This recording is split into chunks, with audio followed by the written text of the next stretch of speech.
Through the grimy glass, I could see several large shapes in a gloomy room. What they were, I couldn't imagine. I considered smashing my fist through the pane, wrenching open the window, and vaulting triumphantly into the building. Then I thought, no, that's dumb. Besides, I might get hurt.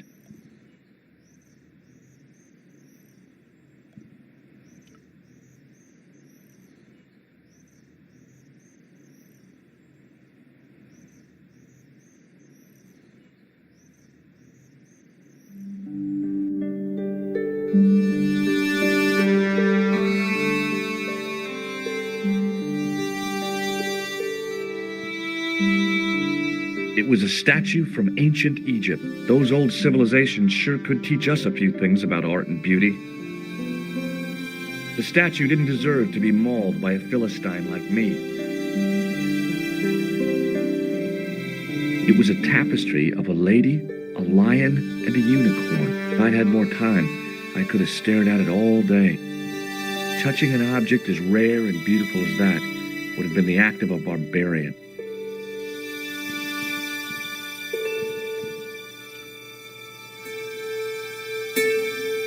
The case contained some fragments of pottery. They looked to me like broken flower pots. Above them, a sign read, L'Âge Paléolithique. I tried to sneak my hand inside while the guard wasn't looking, but the case was locked. The case contained 2 rows of silver coins. Each coin on the lower row showed a portrait of a guy with a huge nose. I tried to raise the glass cover of the case, but it didn't budge.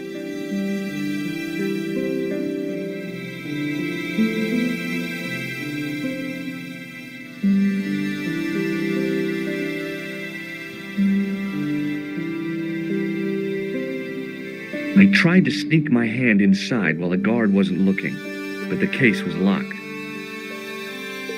I looked down at a collection of tools with wooden handles and tarnished metal blades. There were knives, chisels, and spikes fanned out in a semicircle. I guess there's always been a need for home improvement. It was a large brass urn. There was nothing in the urn.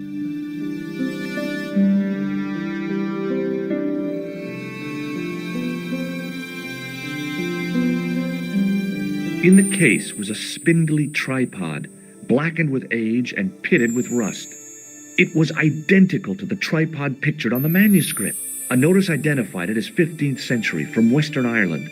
It had been found in Loch Marn at the site of a Knights Templar preceptory. Ireland! What's that? This tripod was found in Ireland. I will have to ask you to keep your voice down. I'm sorry, I was excited. Eh, no. No, monsieur. No. What's wrong? You must not handle the exhibits. I'm sorry.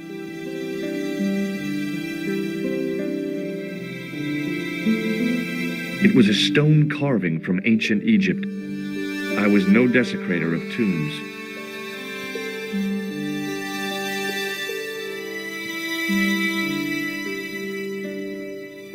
It was an ancient Egyptian sarcophagus with a beautifully painted effigy of its owner on the lid.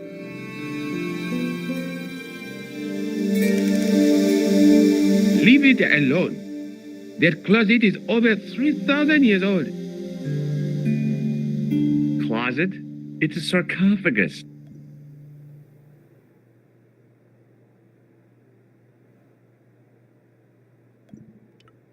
The totem pole looked distinctly out of place in the setting of the museum. Watch out! You will have that done on top of us!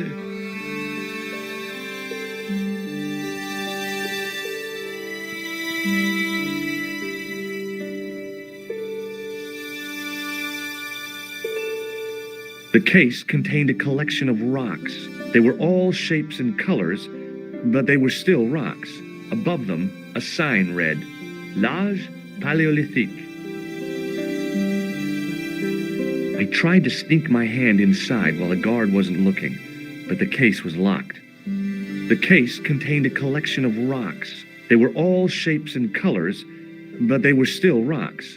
Above them, A sign read, L'Age Paléolithique. The attendant had an air of self-importance and a kind of steely eyes that never seemed to blink. Pardon me, Oui, monsieur? are you Lobineau? Oh, no. Fancy you mistaking me for him. No, I am the deputy custodian. But Lobineau does work here. Work? I wouldn't go so far as to call it that. He studies here most days, but as you can see for yourself, not today. Can you give me any further information about the tripod? Certainly, monsieur. It's infamous. That tripod, that belonged to John D.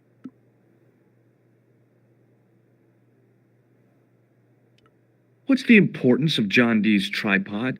D was the most famous escapologist of the 16th century, the Houdini of his time.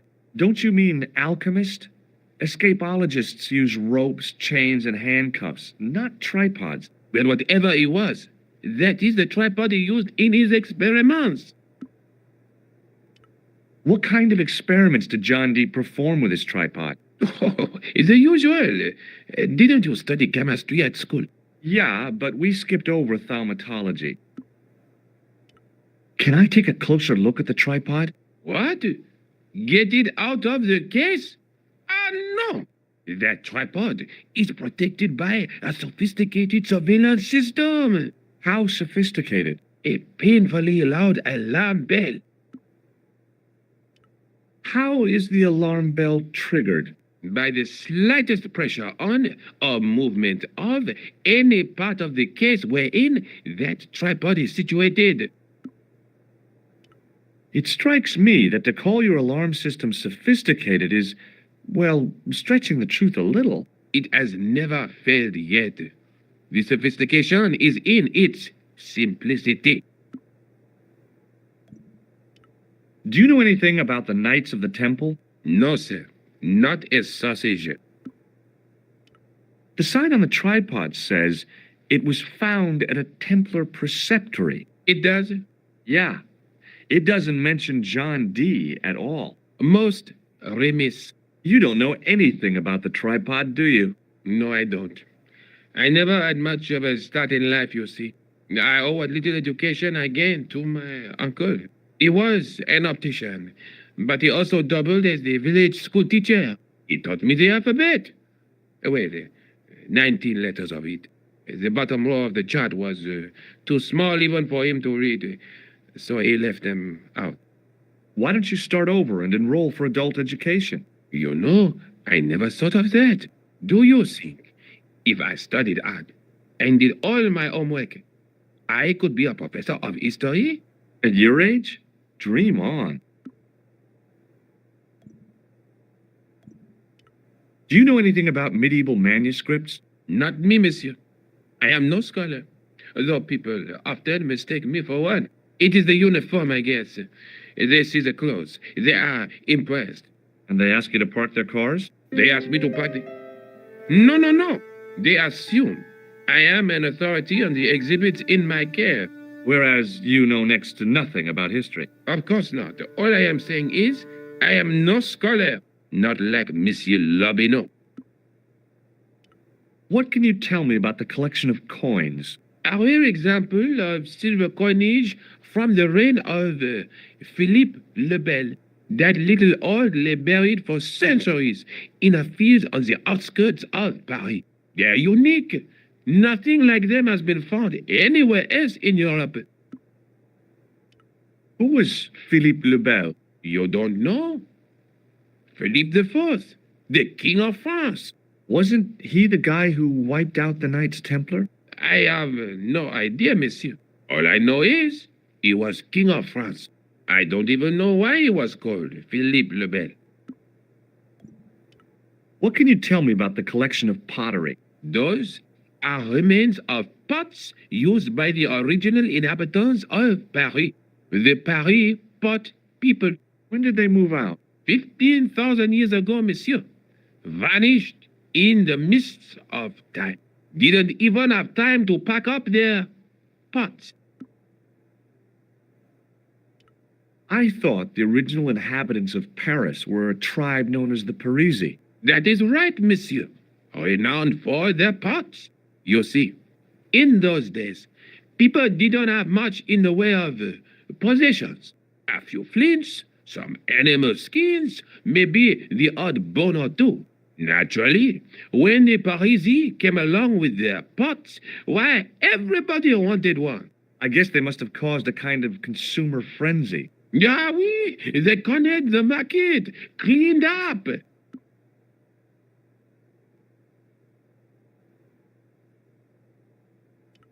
You don't know the first thing about those pots, do you? No, monsieur.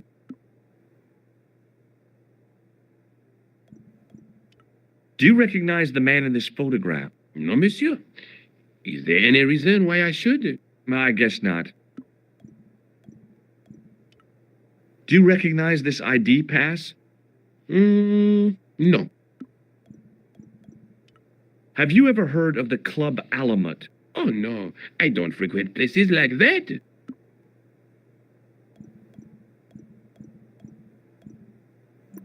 Thanks for your help.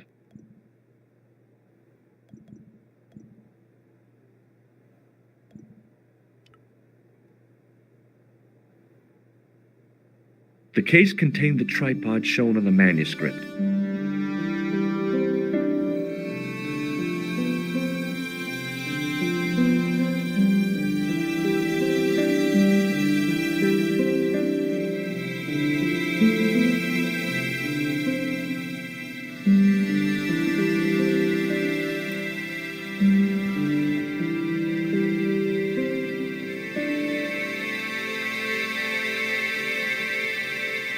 The tripod was definitely the one on the manuscript. The Templar connection confirmed it. I was tempted to go to Ireland to check it out.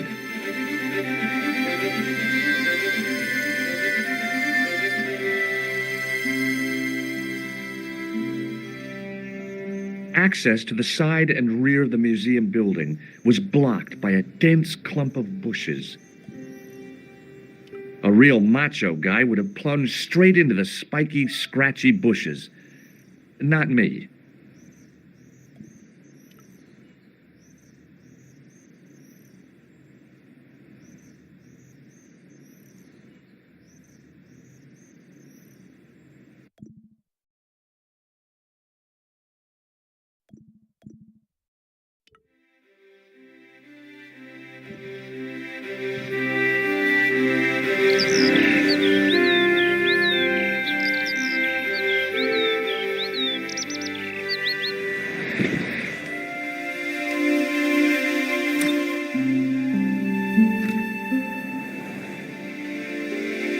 Hi, Jules.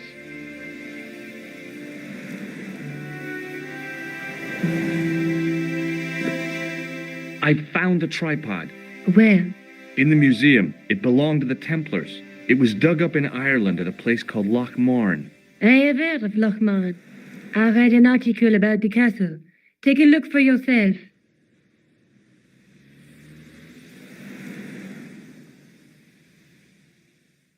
A popular gossip magazine? You read that rubbish? No, I write it.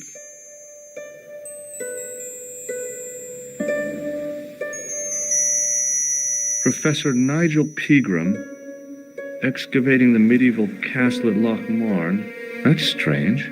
What? He resigned his chair at Durham University in order to devote his time to the excavation. Not only that, but he canceled the filming of a fourth series of his popular television program.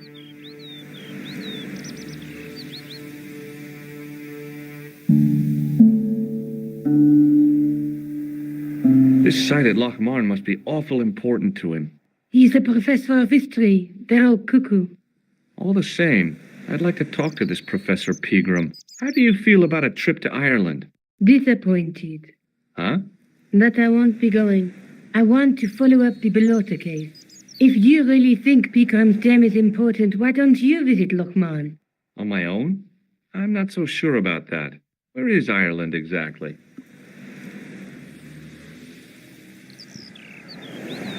What do you know about Professor Pegram? I've seen a television program, Pegram's Past. He's written a book, The Crusader Families of Ireland. I'll bet he'd be interested in the manuscript.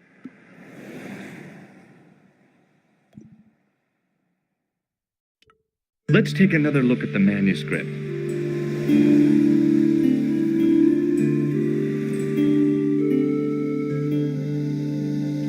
That's the tripod in the crew museum. That's the tripod in the crew museum.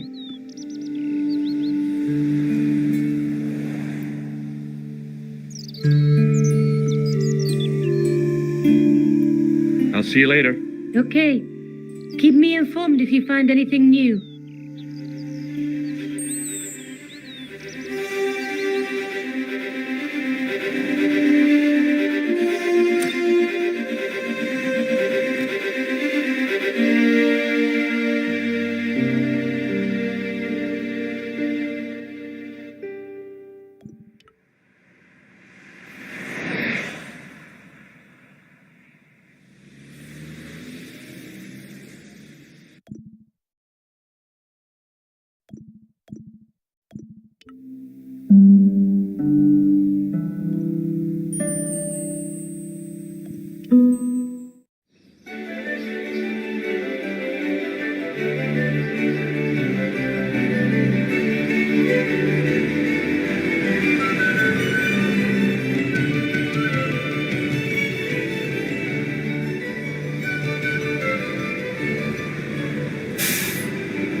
Several hours later, I arrived in Ireland, the Emerald Isle.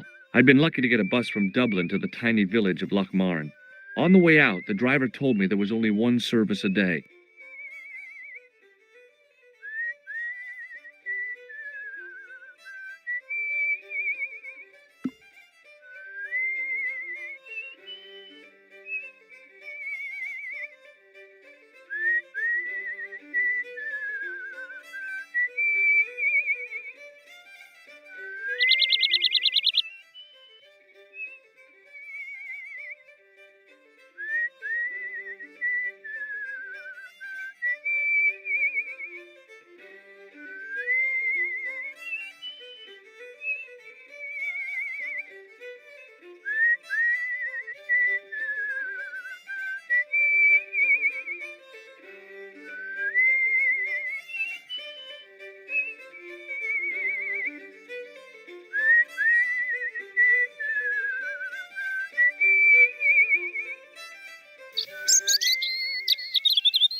The menu was limited.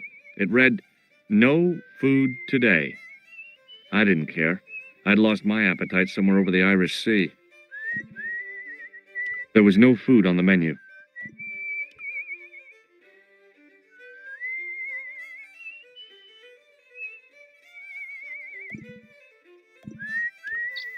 It was a trap door in the sidewalk.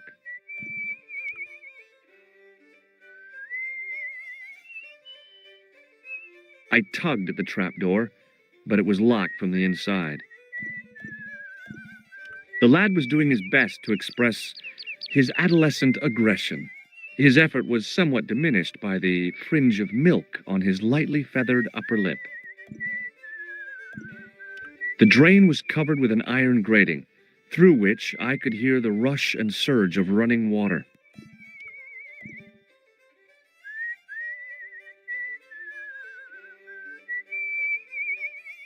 I took hold of the grating and pulled hard, but it didn't move.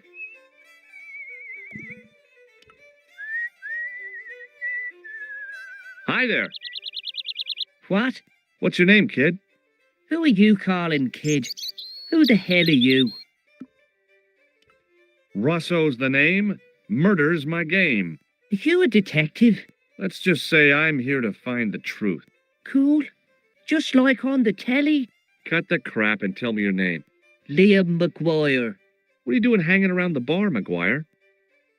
I'm on the run from me dad. Why? Did you do something bad? I ain't done nothing, boss. You can tell me, kid. Is it your dad? Oh, sir. He drinks every last penny down his evil throat. And there's me poor old mother, bedridden and dying of presumption. I tried to buy her medicine. Chopped firewood for Father Mahoney till me fingers bled. The old skinflint cheated me too. But I took the pennies he gave me back home. Look, Ma, says I, see what your darling son has earned with his own sweat and blood. When suddenly, me dad appears and grabs the loot. I'm off to Dublin heavy drinking, says he. Watch out till I get back.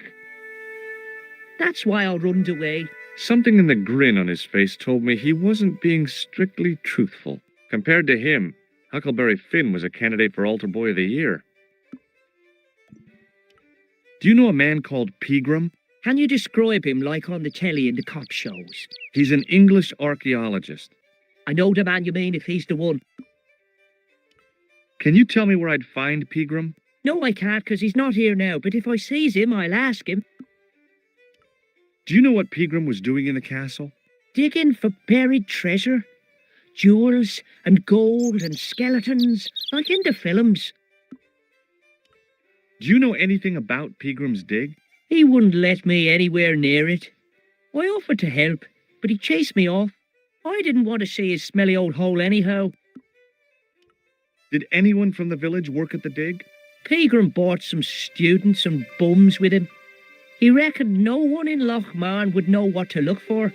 The only local guy who worked for him was Sean Fitzgerald. What does this Fitzgerald guy look like? Big head, big ears, and face irons. What? You know, spectacles, glasses. He's blind as a bat without him. What can you tell me about the castle, McGuire? What do you want to know? Well, can I get inside? No, it's locked up. Does anyone live there?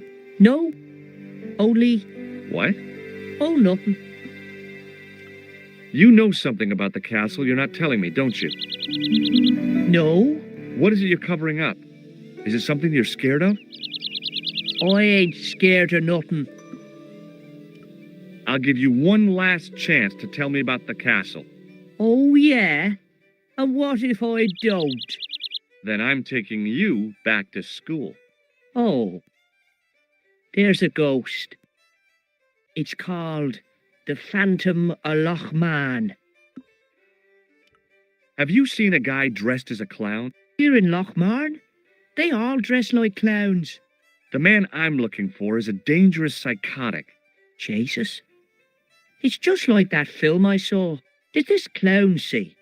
And he's after this kid who saw him kill a guy. He tries to warn the sheriff, only no one believes him. Then, while he's in the tub, the clown cuts him up with a chainsaw. My God, that doesn't sound suitable for a kid like you. Who are you calling a kid? I'm 25. Yeah, right. You're not a day over 14. Oh no, it's 25 that I am. Married with a car and 3 kids. 10 kids if you count the wives. You're not telling me you believe in ghosts, are you? Mister, I seen it with me very own eyes. Last Tuesday night, I went up to see what that dig was about.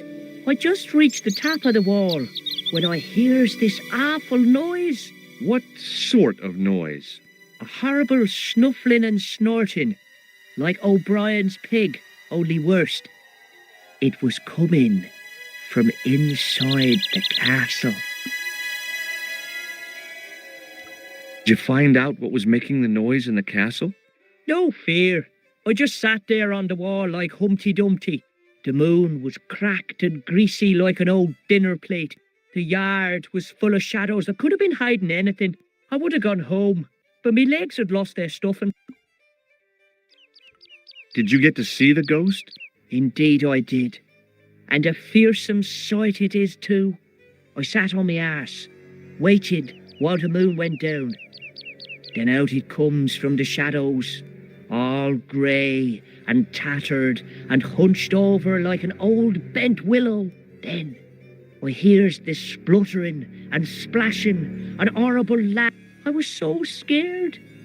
Why, I fell off the bloody wall.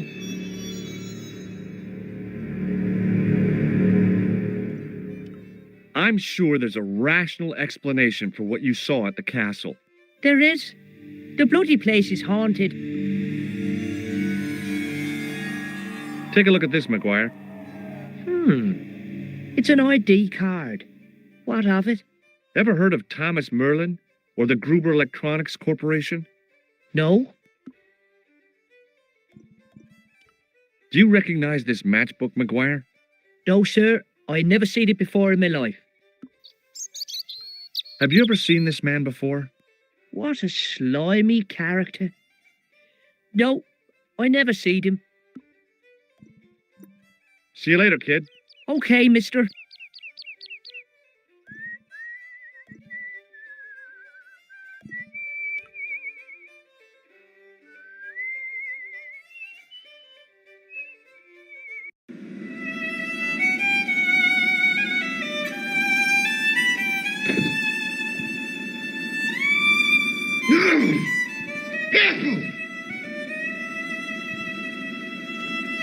It was an electric glass washer.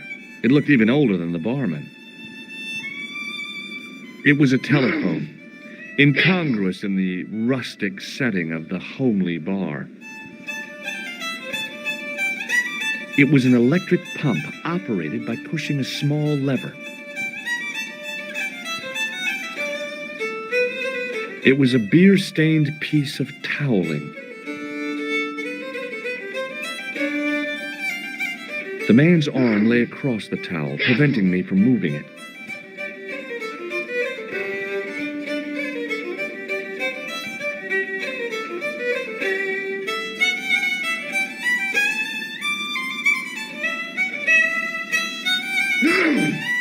Hey, where do you think you're going?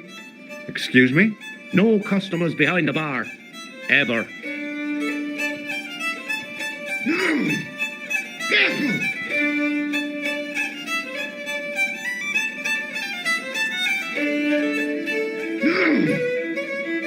I was about to reach for the pump when I came to my senses. A rash move like that in a strange country with strange customs could be my last.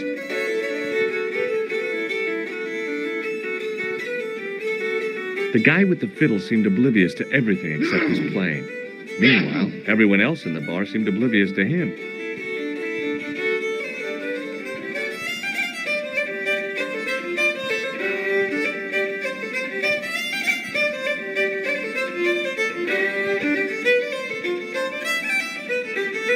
He wasn't listening. I recognized the guy from Maguire's description. He was real twitchy.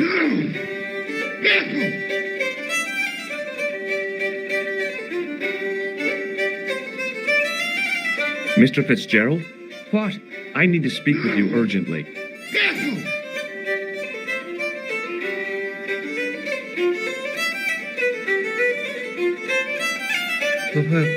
What's the problem? Can I get you another drink? Oh, no, thank you. I shouldn't be drinking at all. I'm on tablets for my nerves. More than a pint and I'll pass out. Did you work at Professor Peagram's dig? What gave you that idea? Maguire says you did. You don't believe that damned hooligan, do you? Why not? His probation officer could tell you a tale or two. Have you heard about the gem which Peagram found? I've heard a rumour, but you can't believe everything you hear or see, can you? Where can I find Professor Pegram? I heard he's gone fishing. I don't know where. See you later. Hello.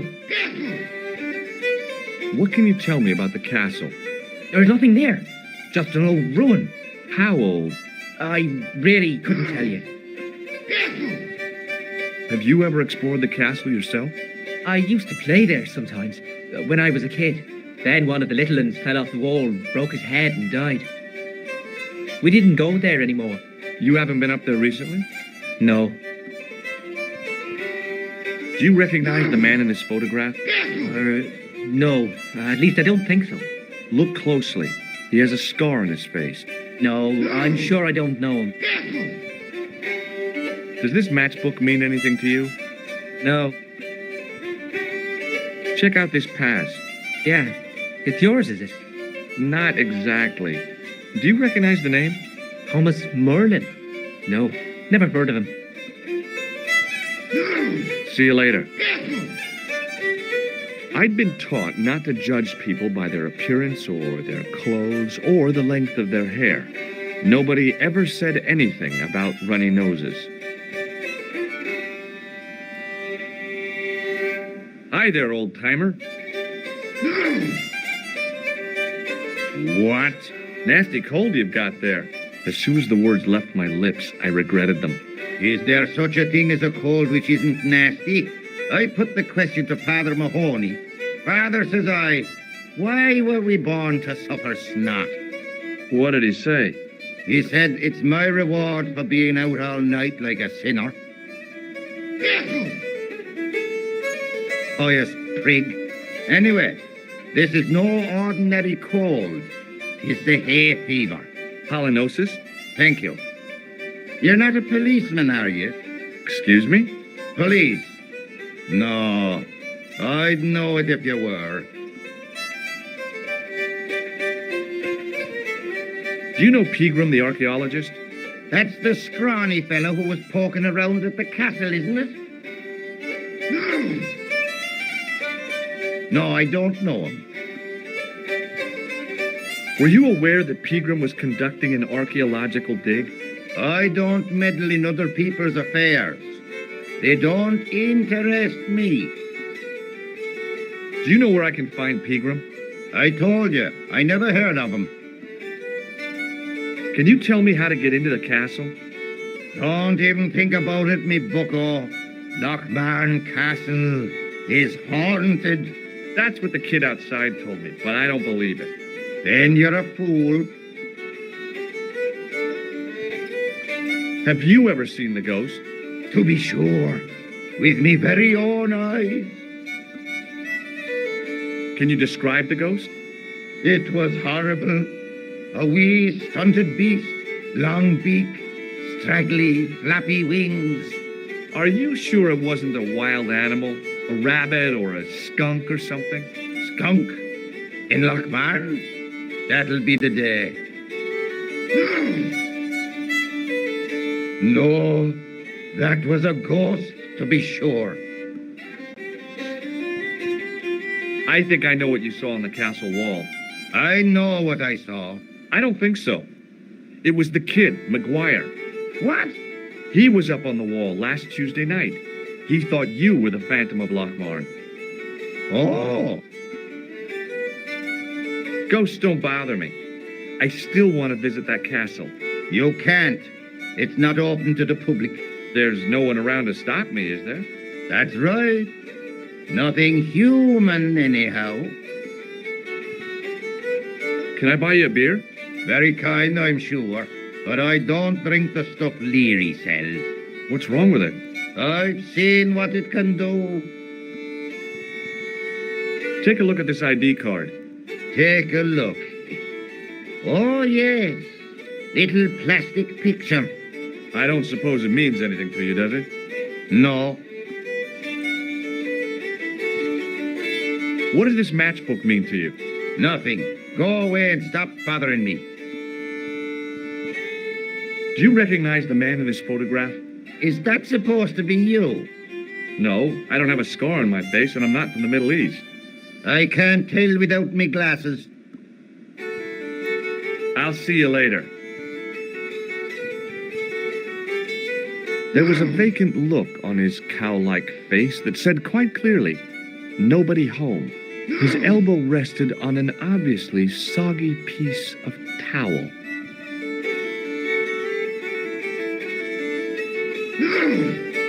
Hi, my name's Stobart, George Stobart. Hello there, mister. What can I do for you? Do you know Professor Pegram? Do I know him? Do I know the good professor himself? No, I don't. I mean, I know who he is, but I don't know him to talk to. Do you know anything about Pegram's excavation? Only that he didn't have the right tools for the job. What he needed was shovels and a JCB. Pegram was digging for historical remains, not coal. Is that a fact? What the hell for? It's the science of archaeology, Pat. Understanding how people used to live by what they've left behind. One day archaeologists might be digging up our remains. Imagine that, Mr. O'Brien. I wonder what they'll find. Well, it won't be arrowheads and beakers. Fast food cartons and favored condoms, more likely. Is it true that Pegram found a valuable gem? What? First I heard of it. Where have you been, Pat?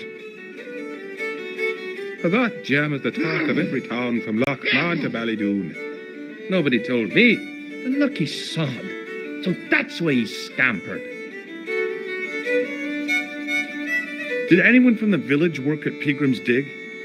I tried it myself, but that high and mighty history man called me incontinent. What a nerve. Hadn't I dug more holes than the rest of them put together?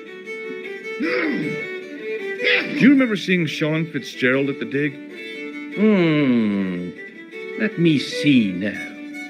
I think me brain box needs a spot of lubrication. Can I buy you a drink? You most certainly can. Give me a drink for my friend here. Who, Doyle? Has he conned you into buying for him? Shame on you, Patrick. Same again. Just a point this time, Michael. 1 point of brown coming up.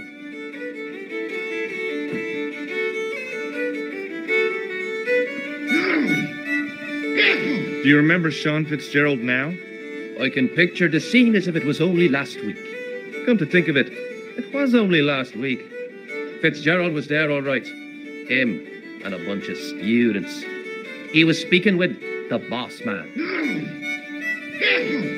Can you tell me anything about the castle on the hill? Oh, I don't know much about anything. You should ask Mr. O'Brien here. He does joined up writing. Would you be one of them history fellas yourself? That's right. Professor Stobart, Miskatonic University. You're an archaeologist, and you're asking us about the castle. Excuse me, Mr. O'Brien. The gentleman was talking to me. How come you didn't leave with the others? I didn't know they'd gone. Oh, yes. Packed their spades and shovels, and away they went. Seems I missed all the excitement. Bye for now. The guy sat in the corner as if he was a permanent fixture. Hello there. My name's George Stobart. Pleased to meet you, I'm sure. I'm O'Brien. Can I help you? Do you know where I can find Pegram? You're too late to meet that fella. Is he dead? Not that. But he's gone from the village. A sore pint with our esteemed host, I might add.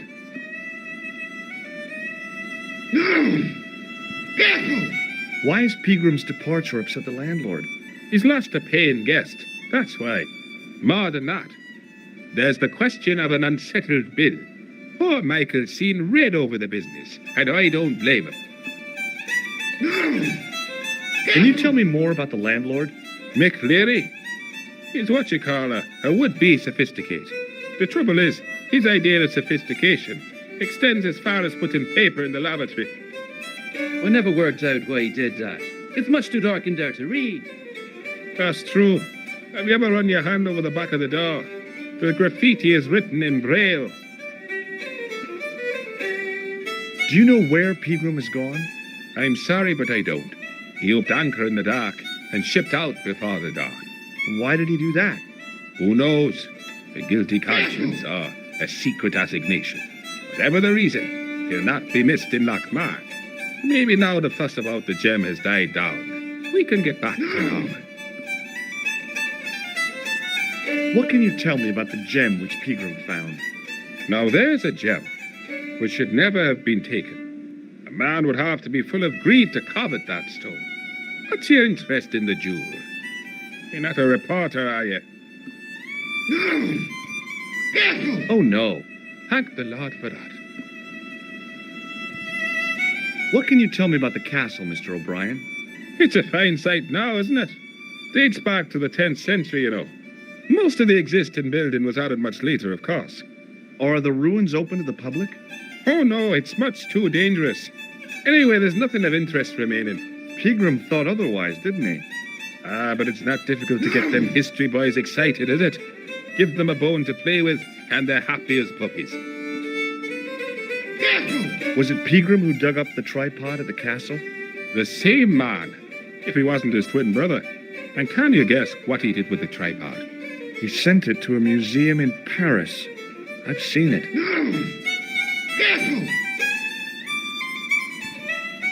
Have you heard of the Phantom? More than that. I've seen it. And let me tell you, it's a dreadful spectacle.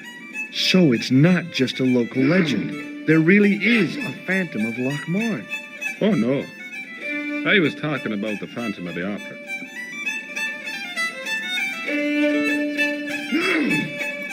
Goodbye for now.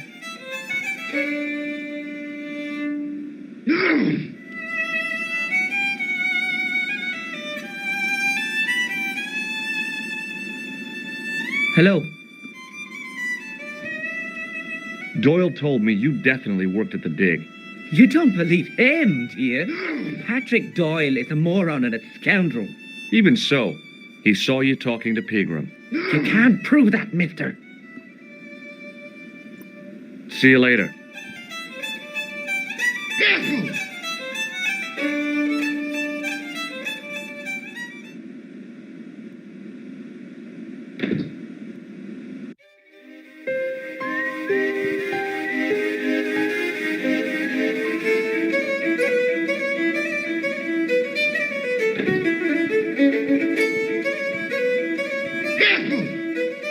The white whiskers on the bartender's flushed face were like garlands on a Christmas tree. The resemblance ended there. The top of his head was too slick and shiny to act as a perch for a Christmas angel.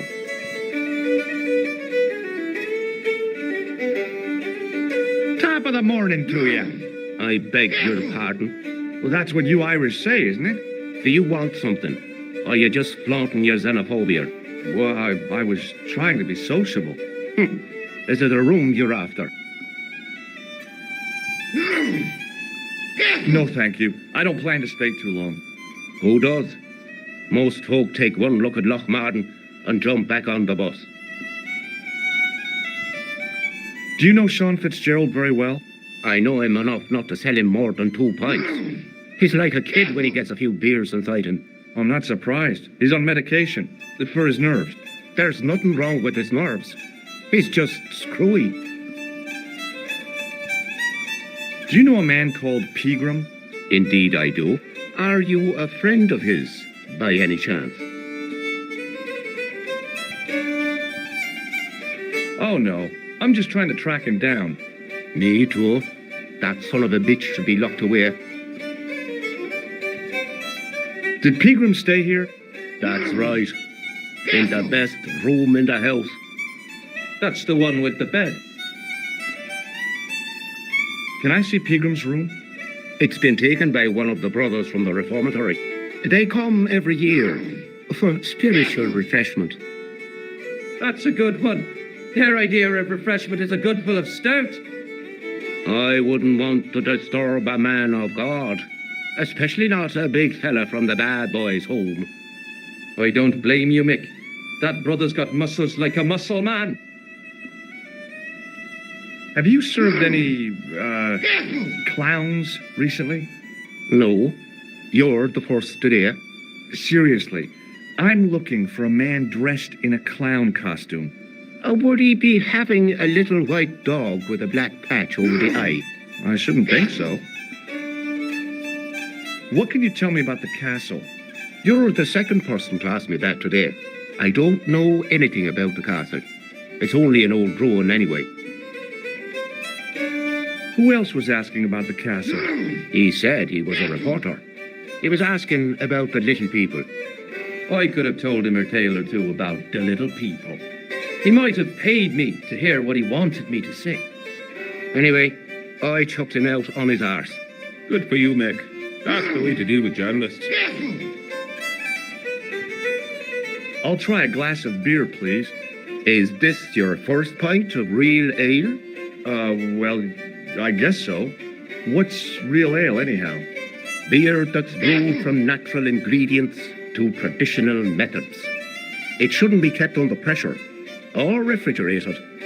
And finally, it should have a good body and distinctive character. In other words, it's flat and worn with bits in, and it makes you fall over.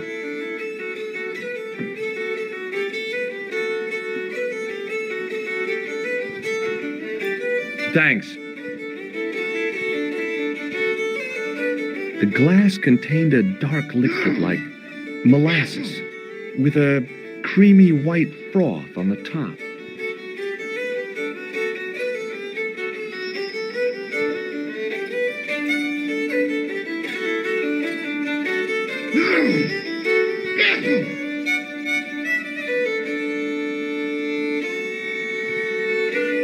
The glass was empty. Somehow, I'd managed to drink the thick, sweet brew. I felt strangely compelled to order another, even though my every instinct warned me against it.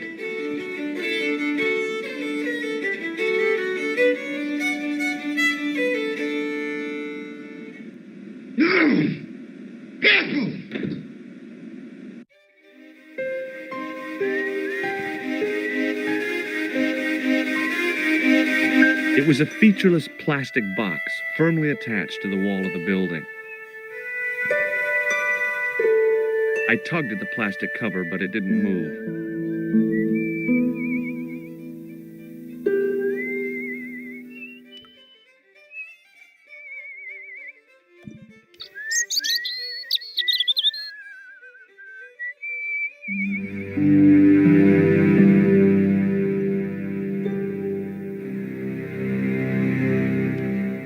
On the back of the cart was a crazily stacked tower of hay bales, leaning precariously against the castle wall. Get away, you silly noodle! Can't you see the load's unstable?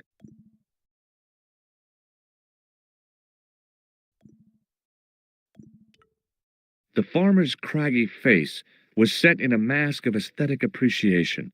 His feet were set in a pair of manure-caked boots. Hi. It's me again. So I see. What now?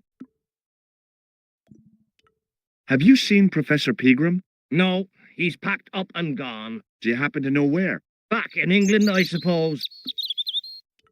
Do you think Pegram's disappearance is due to the curse? Look at the facts. He dug up the gem. He disappeared. Bingo. It doesn't take a degree in mathematics to work that one out, does it? You don't have to be a smarty Pythagoras with a calculator. I guess not. Pegram has run off with the gem. What can you tell me about the castle? Not much, I'm sorry to say. Most of its history is long forgotten. Ah, but if these old stones could only speak, what stories they'd tell. Stories to make your toes curl and your blood run cold. You know, this castle is said to be over 600 years old. Who built the castle? Mad Phelan, the first lord of Lochmarn. Well, I say lord, but actually he was little more than a village chieftain. He built his castle from the remains of the Templar preceptory.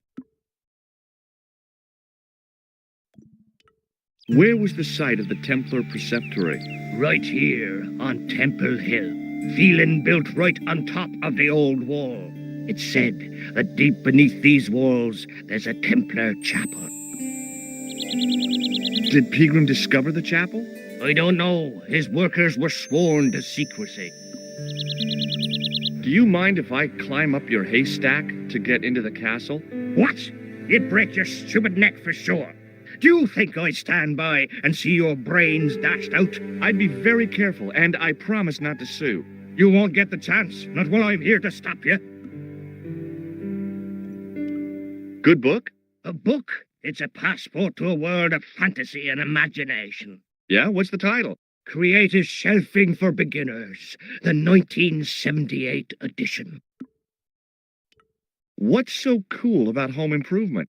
There's nothing like it.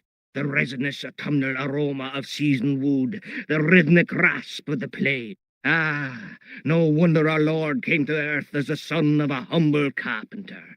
I bet he was a wizard with a chisel and a length or two before. Surely the portrayal of Christ's adoptive family as humble artisans is a symbolic metaphor. I don't know about that, but I know they were carpenters. Haven't you read the book? Well, no. But I have seen The Greatest Story Ever Told, and I don't recall Jesus putting up any shelves.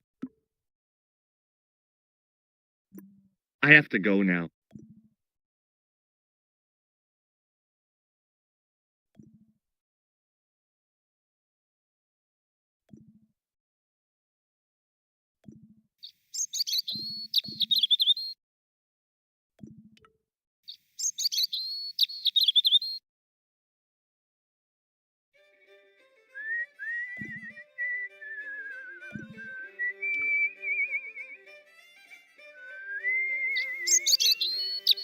Hey, McGuire.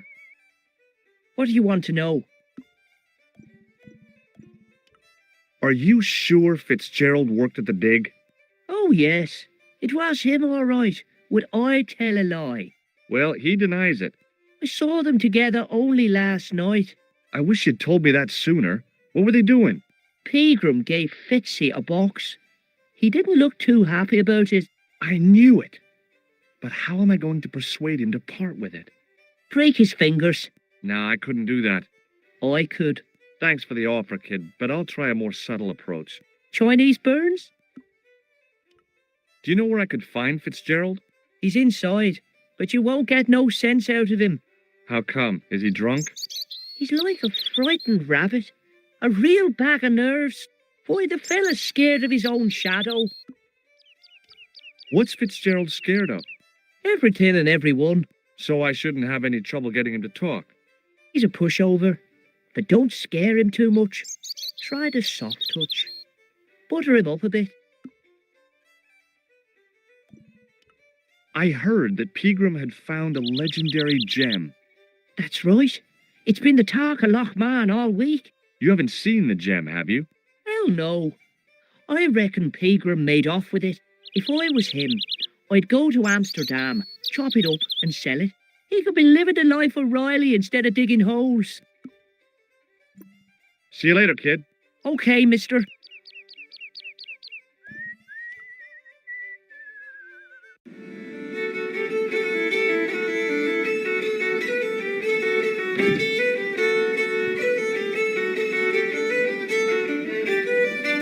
Hello. McGuire says he saw you working at the dig. What's more, he saw you talking with Pegram.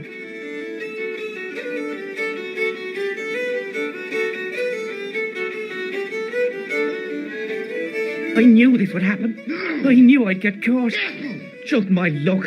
Grasped up by a delinquent and a dimwit.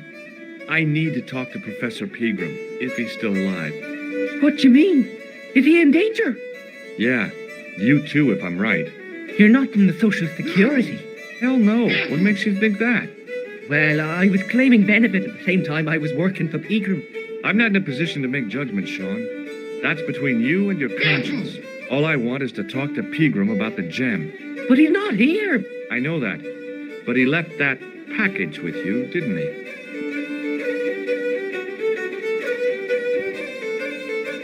So where did Pegram go? I don't know. I swear it. He came to see me early this morning. Said he was leaving.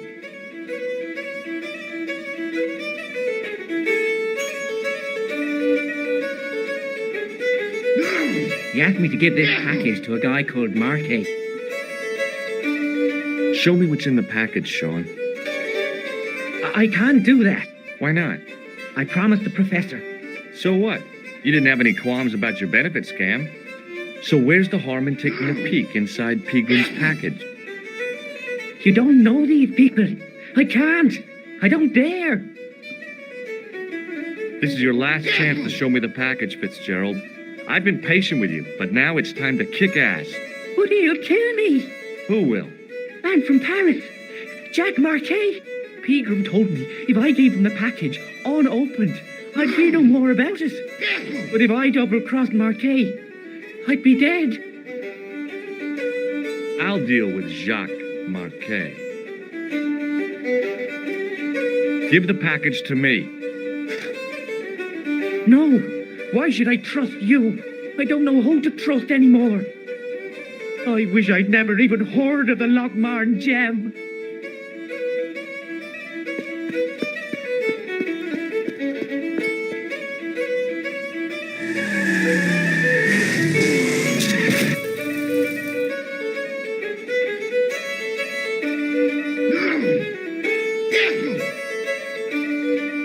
Hey, I just seen a big red.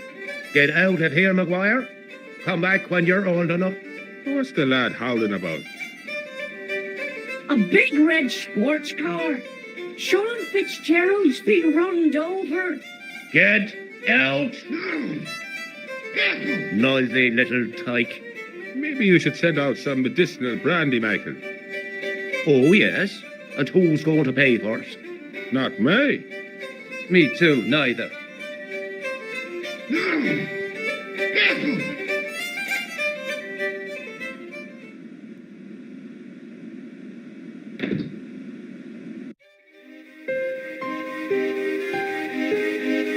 I was telling the truth about Fitzy, mister. Okay, calm down. Now tell me what happened. I was standing here, minding me own business, when I saw this beautiful red sports car coming up over the hill. Would you look at that, says I. And I going over to take a closer look. Next thing, Fitzy comes tearing out of the pub and nearly knocks me on my ass. Well, the car just flies at him. It was too fast for poor old Fitzy, and hit him an awful wallop. He goes flying up on top. Jesus, says I thought he was a goner. Next thing, the driver hops out, and I couldn't believe my eyes.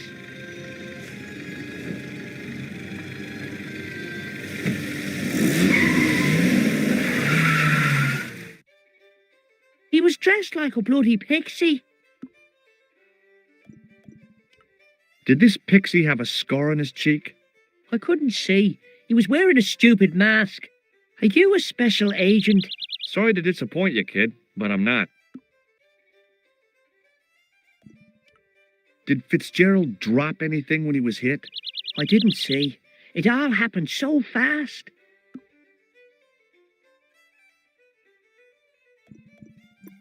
See you later, kid. Okay, mister.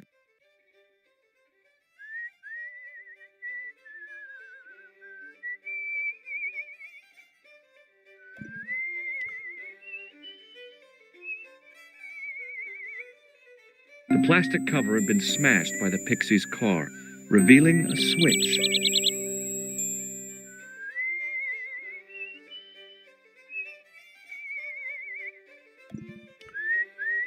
The plastic cover had been smashed by the pixie's car, revealing a switch.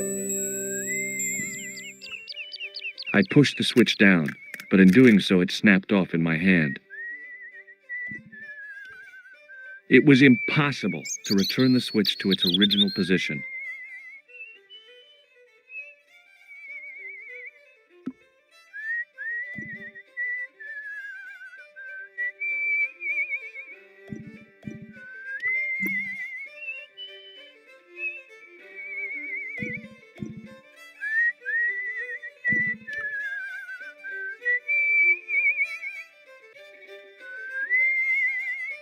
I tugged at the trapdoor, but it was locked from the inside.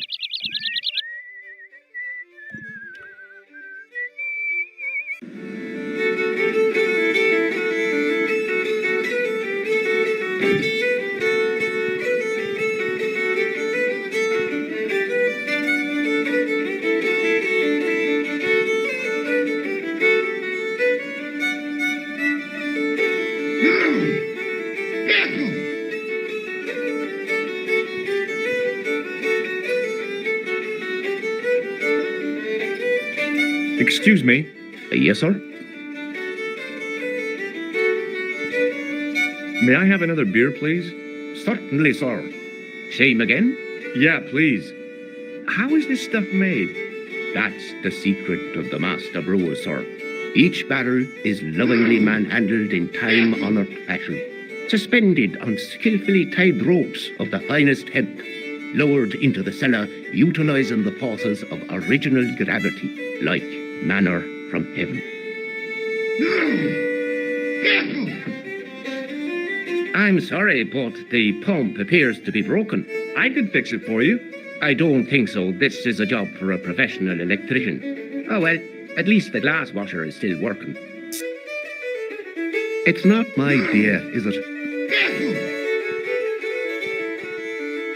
It just so happens I'm an electrician. Check out my credentials. Well, now, isn't that marvelous? Here's a house bedeviled with faulty wiring of a wayward nature. Here's you, an electric man, with a little plastic card to prove it.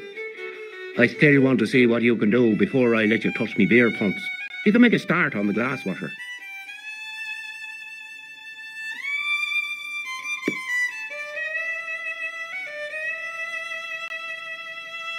And when you finish that, will you take a look at the pumps?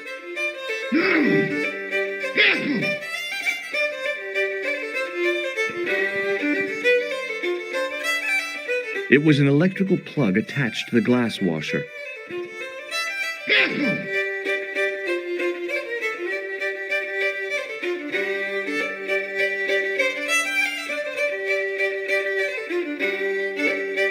I used all my knowledge of electrical engineering to examine the plug. Seemed fine to me. There was nothing physically wrong with the glass washer.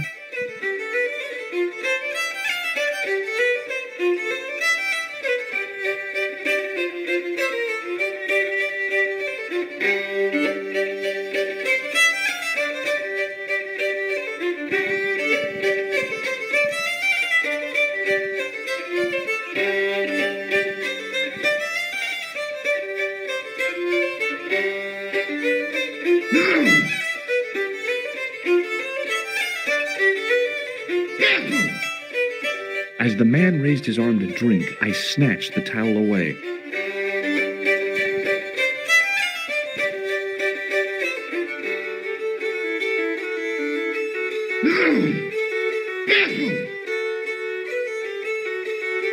Well, Well, what?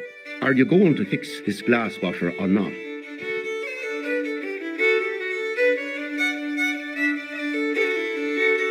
The white whiskers on the bartender's flushed face were like garlands on a Christmas tree. The resemblance ended there. The top of his head was too slick and shiny to act as a perch for a Christmas angel.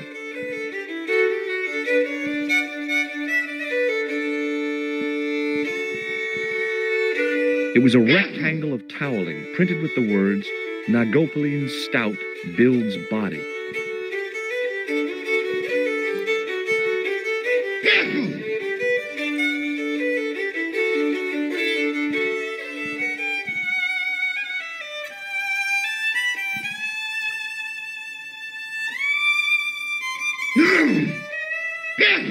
I used all my knowledge of electrical engineering to examine the plug. Seemed fine to me. There was nothing physically wrong with the glass washer.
Hi, it's me again. So I see. What now? Did you happen to see a red sports car down on the road? I caught a glimpse of a flash of red on the hill and heard the racket. Sure, it was an awful noise. A sports car, you say? A Ferrari, to be exact. A racing car? And what was it doing here? The poor fella must have been lost.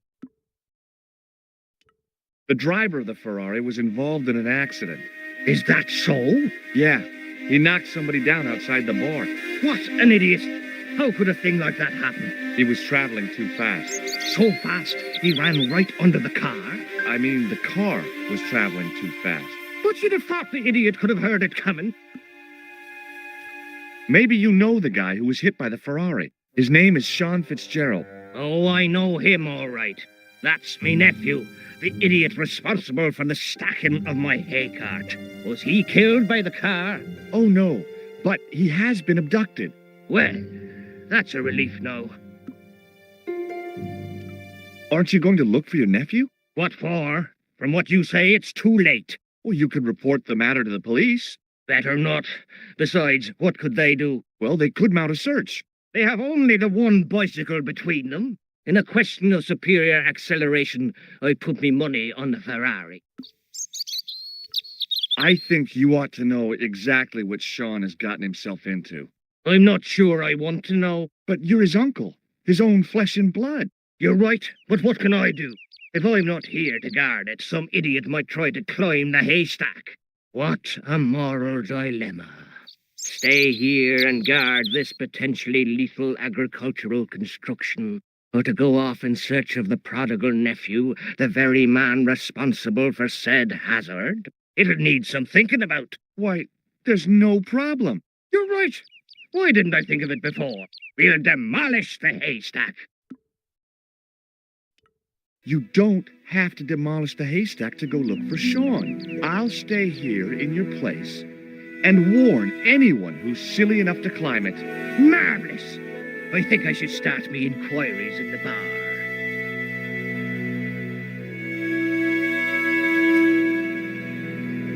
He strode off in the direction of McDevitt's bar, leaving me to contemplate the stack of hay.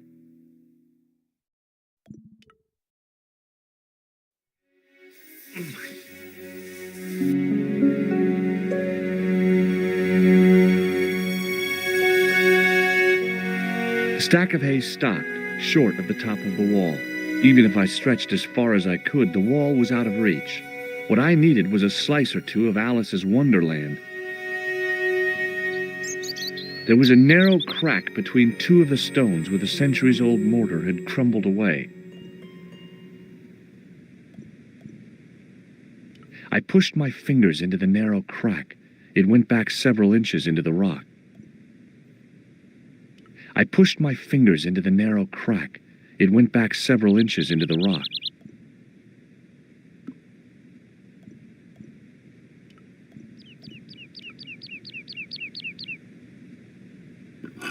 I inserted the end of the lifting key in the mortarless crack and gave it a firm shove.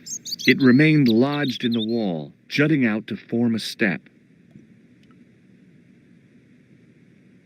I tugged at the lifting key and found it was held quite securely.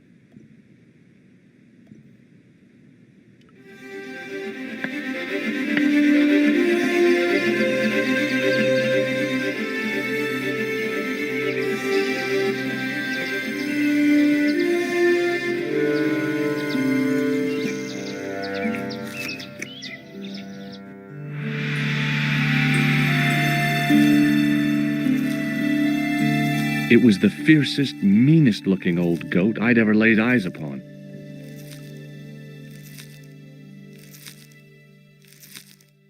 Hey, Billy. The animal fixed on me with an evil glare. Behind the malice and resentment, there was a cool intelligence. How you doing, boy? I felt as threatened as I'd been by the assassin and his goons in Paris.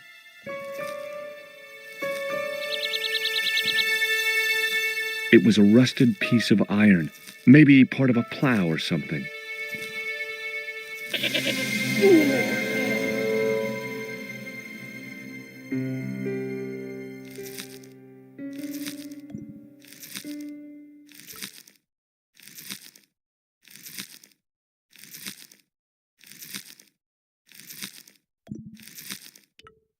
The top of a ladder rose out of the squarely dug hole.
Hey, McGuire.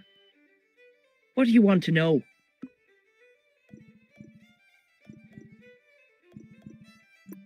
See you later, kid. Okay, mister.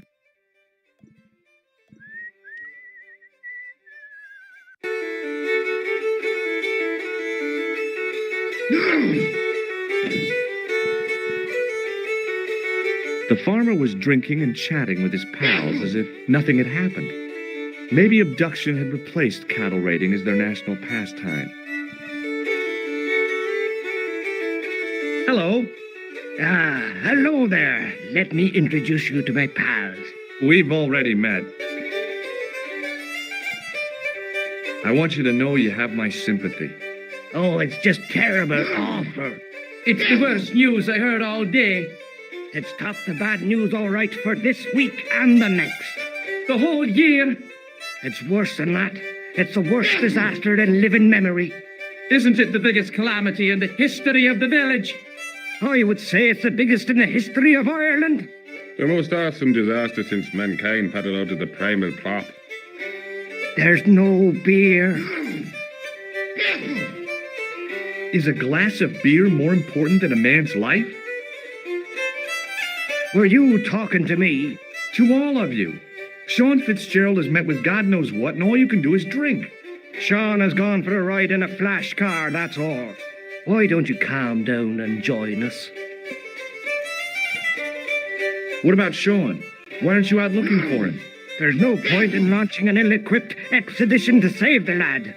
In a life-or-death situation, preparation is essential. That's why I slipped in here.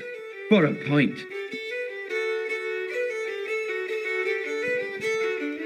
Do you have any use for this towel? I suppose I could squeeze it out into my glass if I was desperate enough.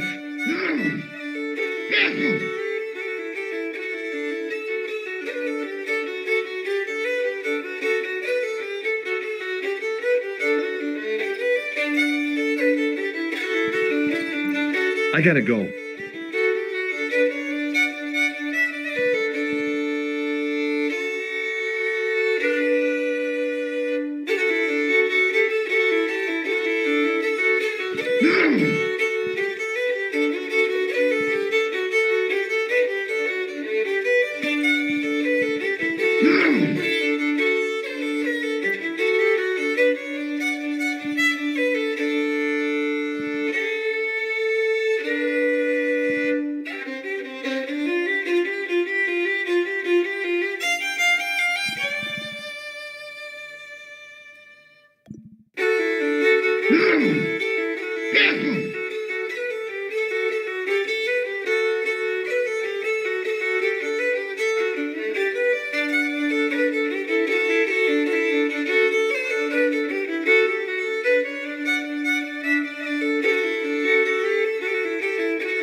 Allô?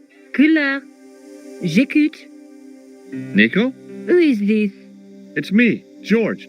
Oh, hello, George. Where are you? I'm in Ireland. What's it like there? Kind of sleepy. Comatose, even.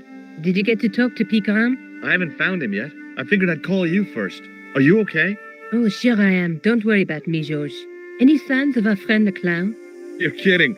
He probably never even heard of Lochmarn.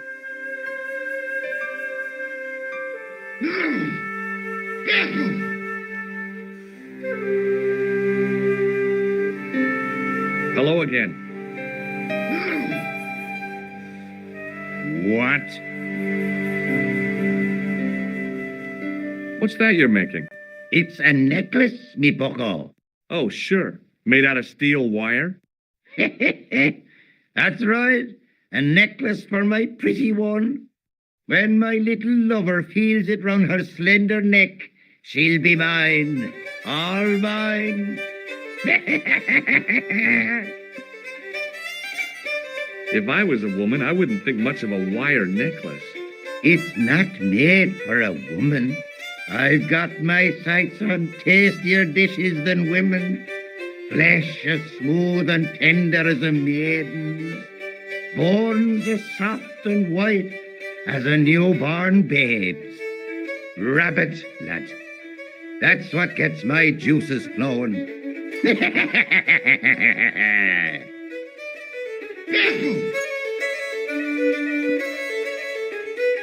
Ah, so you're making snares to trap rabbits. That's right. Do you have a problem with that? Damn right I do. Isn't it painful? Only if I get me fingers caught. I'm talking about the rabbits. Do they feel much pain? You bet.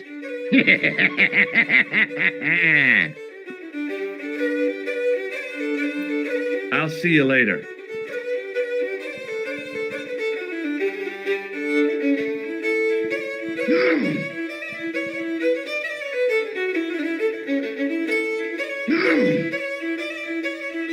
I'm still waiting for you to fix this glass washer. Okay, keep your hair on.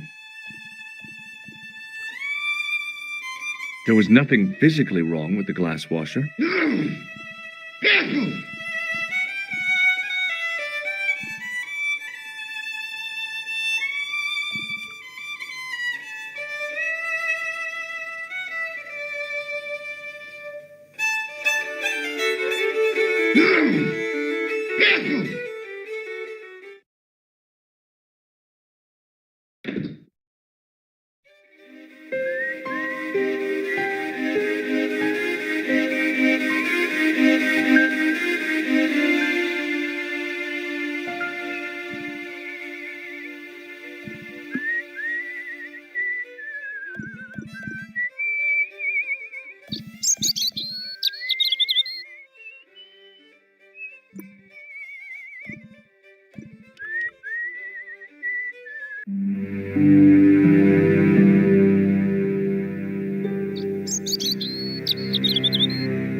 It was a rusted piece of iron, maybe part of a plow or something.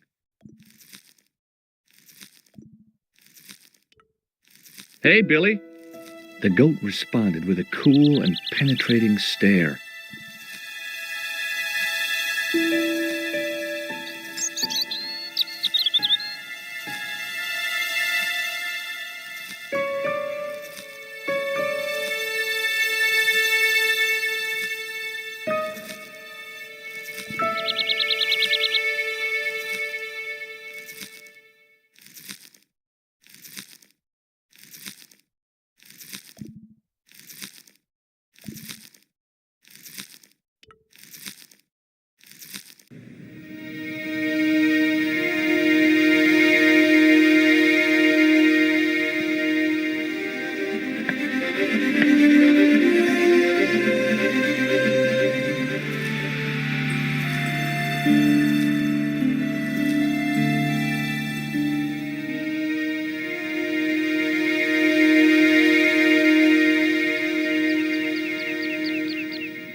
The gates were made of solid, age-blackened wood.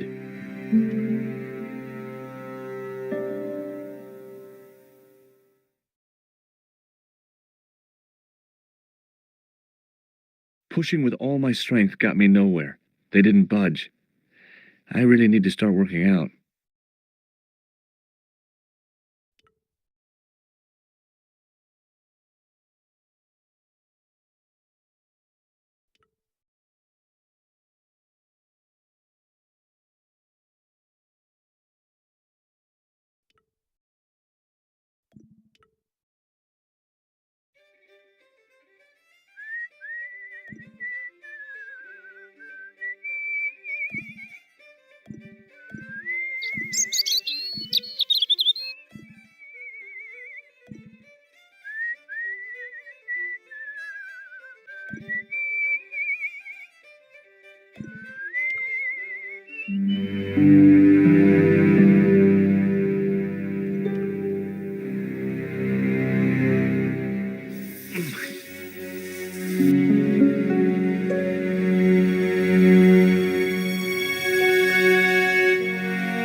The lifting key was rammed tightly into the crack in the wall, forming a strong foothold.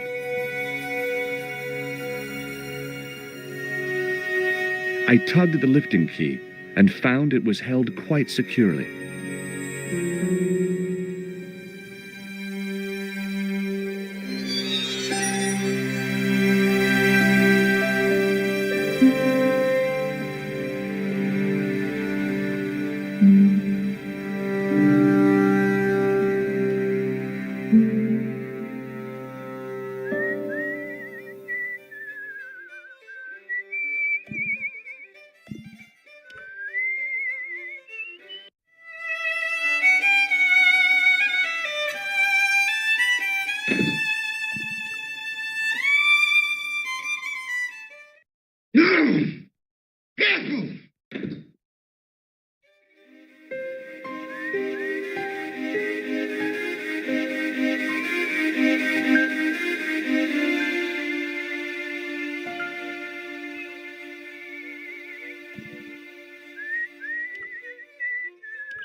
Hey! Hello there again, mister. What do you know about leprechauns, Doyle? Leprechauns? Is it the little people you're talking about? Sure, and a cousin of mine was wed to one. Oh, come on. Do you really expect me to believe that? It's the truth, I'm telling you. She fell asleep on a fairy ring, see? When she woke up, there he was, a little fella, all in green.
Tell me more about your cousin and the leprechaun.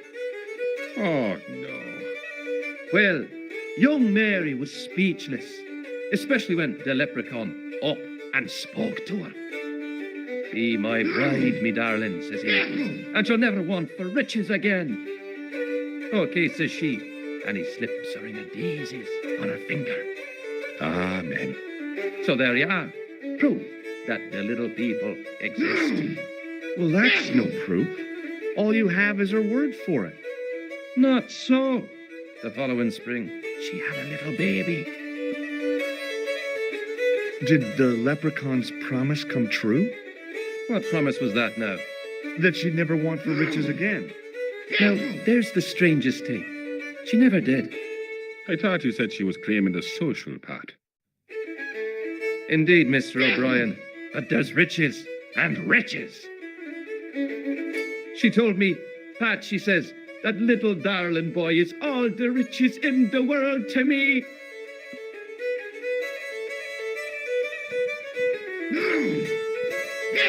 Bye for now.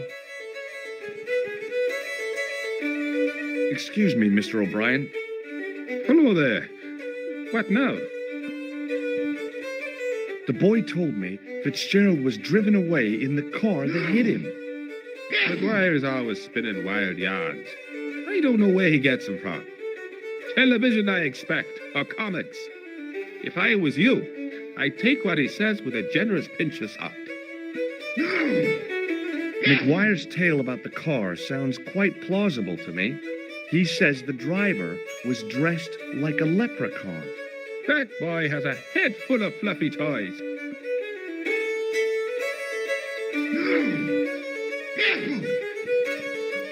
Goodbye for now.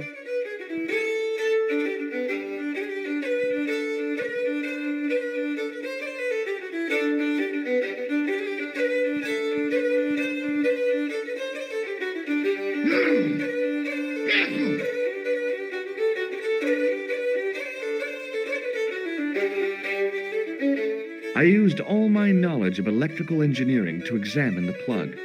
Seemed fine to me.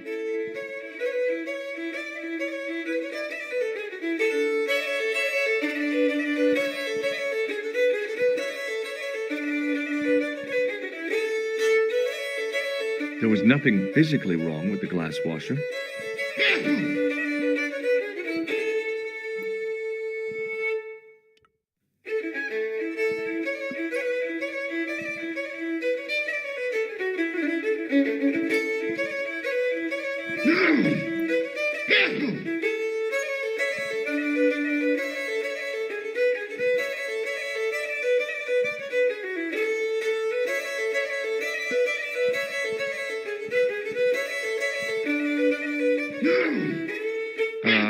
No.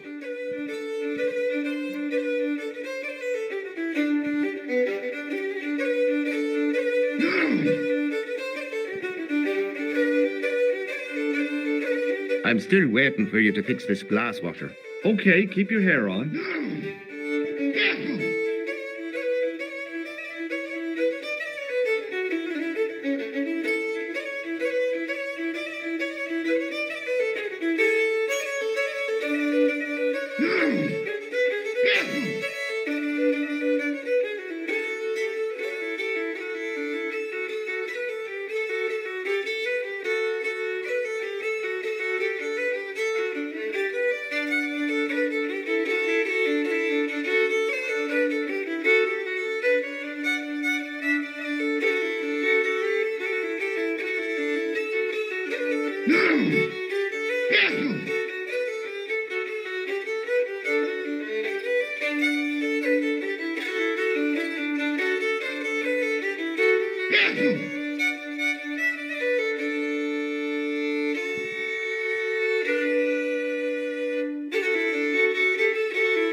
The top of a ladder rose out of the squarely dug hole.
Hello again.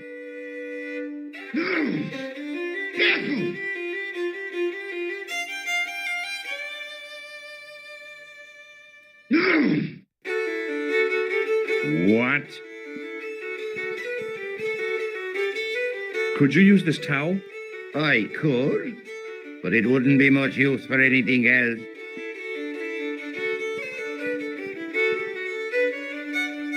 Take a look at this ID card.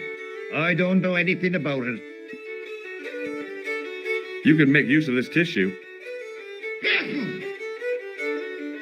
Never use them. Those things are unhygienic.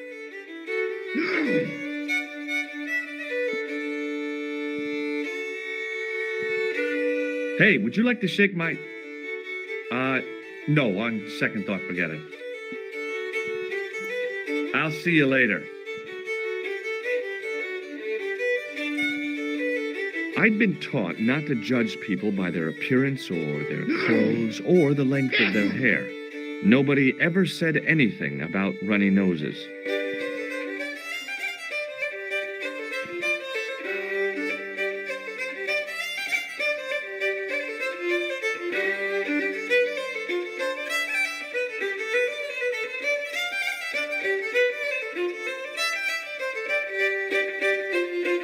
I couldn't see anything obviously wrong with the machine.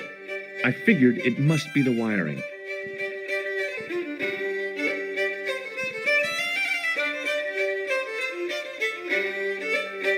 It was an electrical plug attached to the glass washer.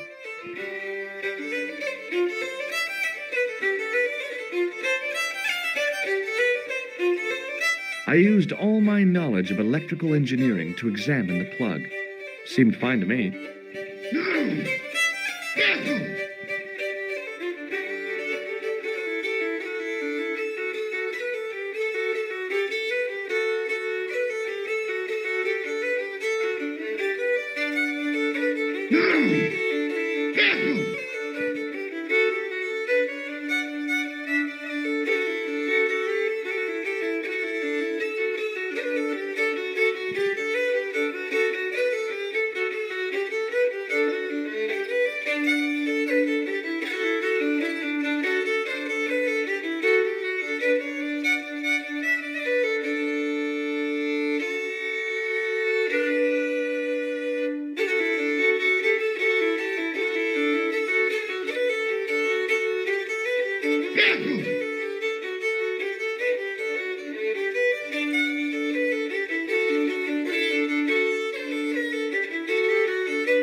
As soon as the old guy looked away, I grabbed his piece of wire.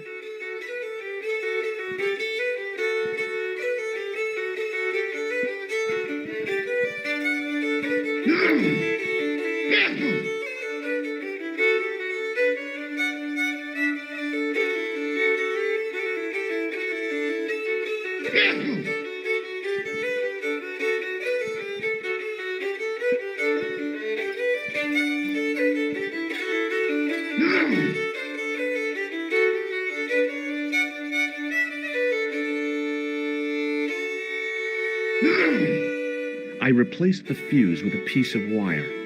I knew it was dangerous, but I was desperate enough to disregard everything I knew about standard safety precautions. Excuse me, Mr. Leary.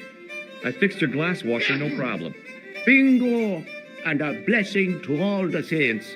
A free half pint to that man on the house. Now, could you take a look at the beer pumps?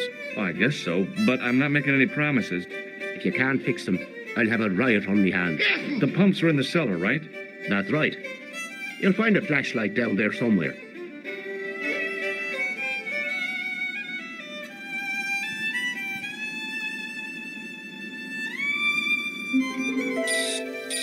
What a dumb place to store a flashlight. A dark cellar. The only way I was going to find anything down there was to feel around.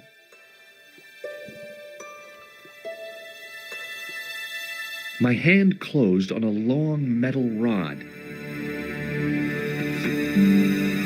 I pushed the lever and heard the grating of metal, but nothing appeared to happen.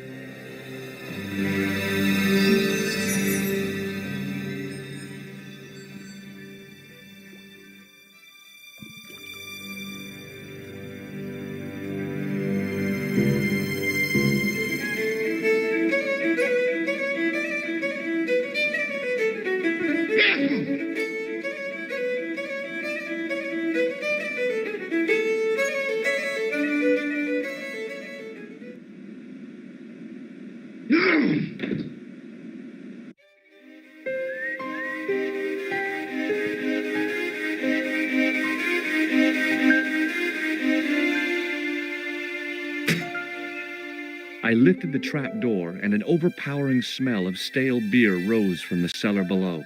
I looked down on a stone-tiled floor, way too far to jump.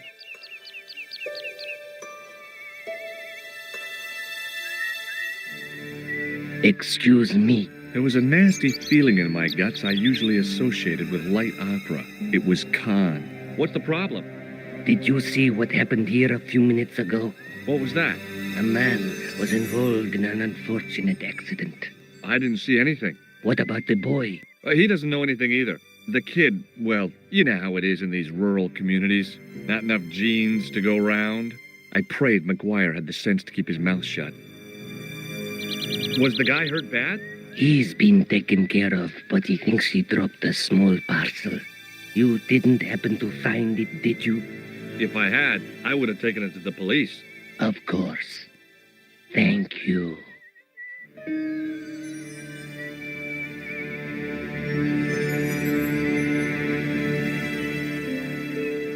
It wasn't my nerves that stopped me jumping.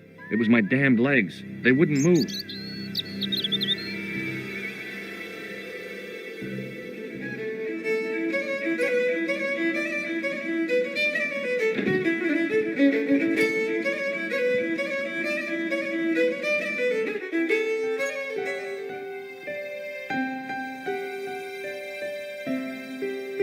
Then I noticed a flash of light, something sparkling beneath the open trap door.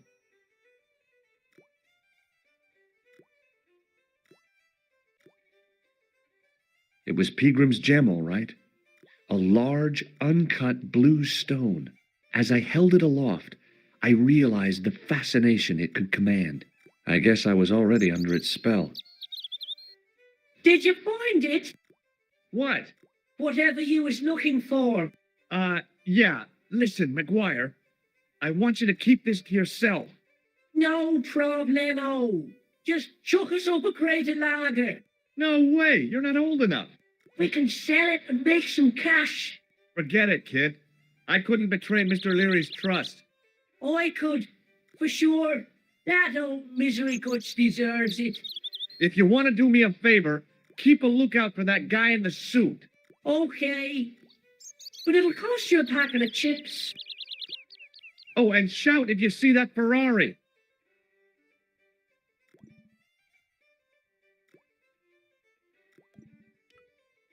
It was a couple of paper sacks filled with trash. I searched the trash, but there was nothing useful there.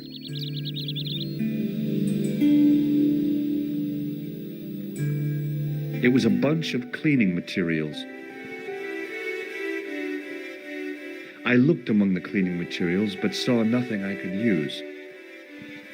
It was an empty carton which had once contained caustic soda. The carton was damp and soggy, useless. It was a calendar with a faded photograph of a prize-winning carp.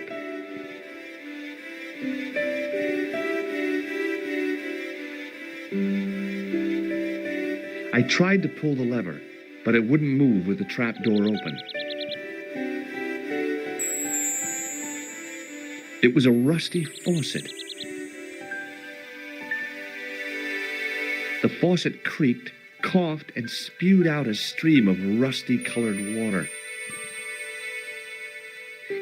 I shut off the faucet as tight as I could, but it kept on dripping.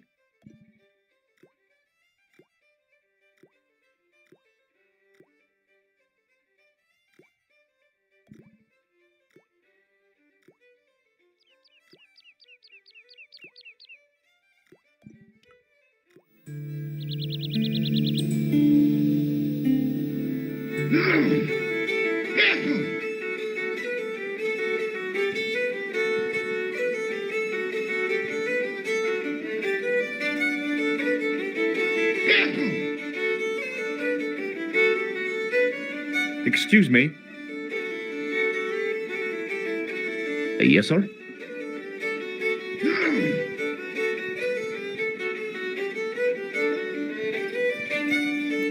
I don't want anything. Just give me a shout when you do.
The faucet creaked, coughed, and spewed out a stream of rusty-colored water.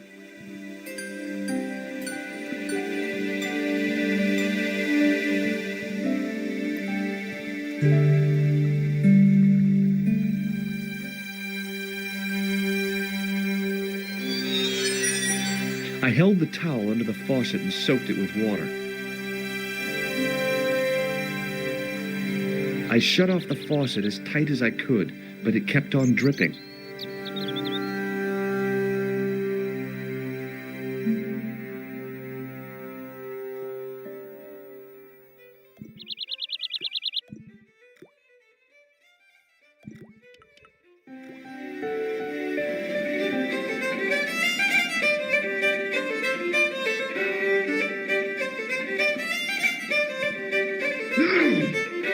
The towel was soaked through with water.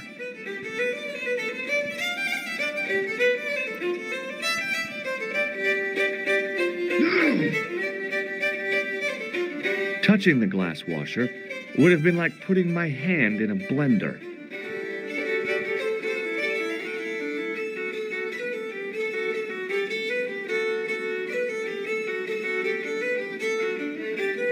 Excuse me. Yes, sir?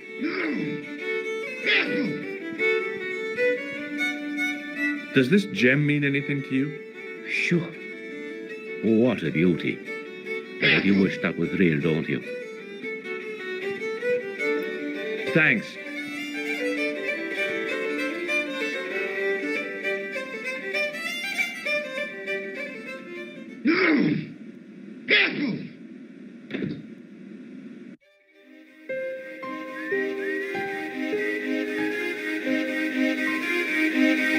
Hey, McGuire. What do you want to know? Want a closer look at the gem, McGuire? No, I don't.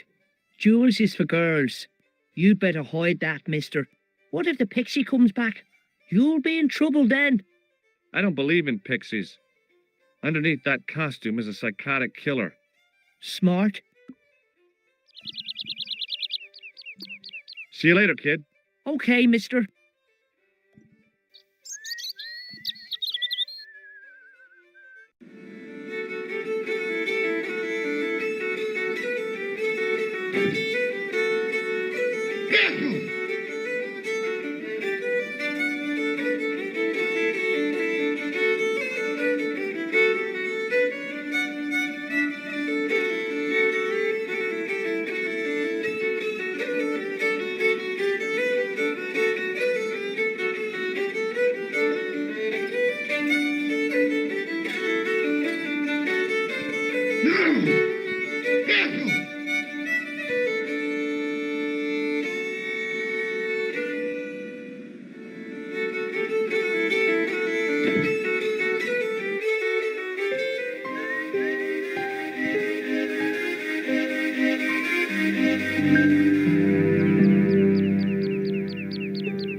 Maybe not.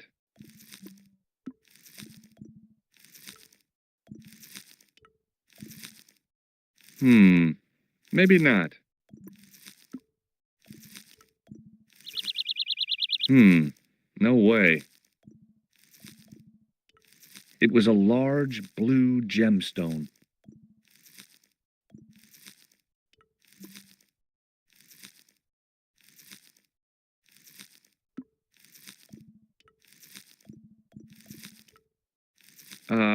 No.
Hey! Hello there again, mister. Do you recognize this gem? Saints be praised. It must be worth a fortune. Maybe it is. Have you seen it before? It's the one which Pegram took from the dig. Oh. How come you've got it now? He left it behind. I'm looking after it. Oh.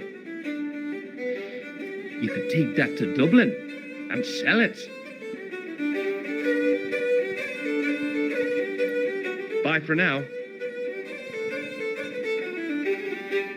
Excuse me, Mr. O'Brien. Hello there. What now? Do you recognize this gem? Ah, that's a beautiful stone. Is it the one which Pegram found? And the reason why both he and Fitzgerald have disappeared. Then it's only a matter of time before you vanish too. Do you recognize this gem? Yes, you've already shown me that. Goodbye for now. Hello. What now? This is the gem that Pegram found in the castle. So that's what all the fuss was about. I can't see why myself. Why men would fight and steal and kill over a little bauble like that. Well, it's kind of neat the way it sparkles. I gotta go.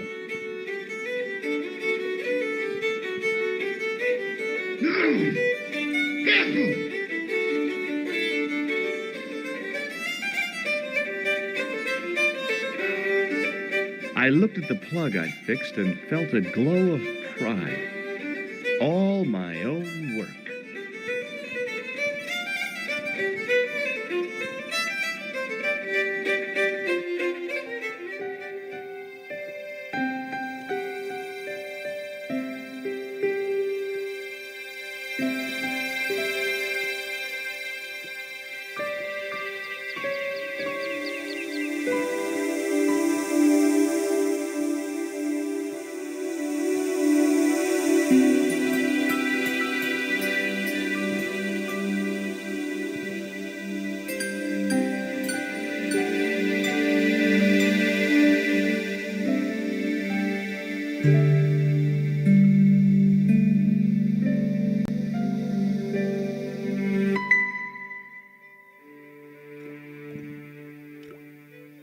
It was the lever which locked the trap door.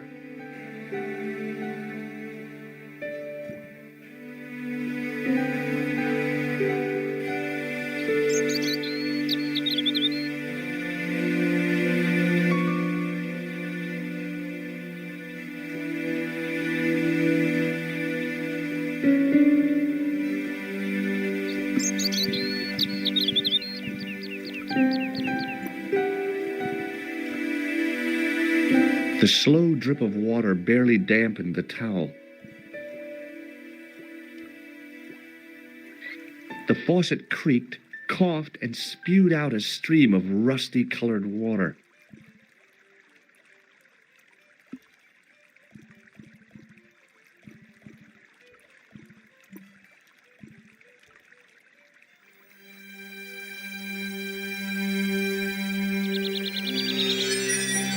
I held the towel under the faucet and soaked it with water.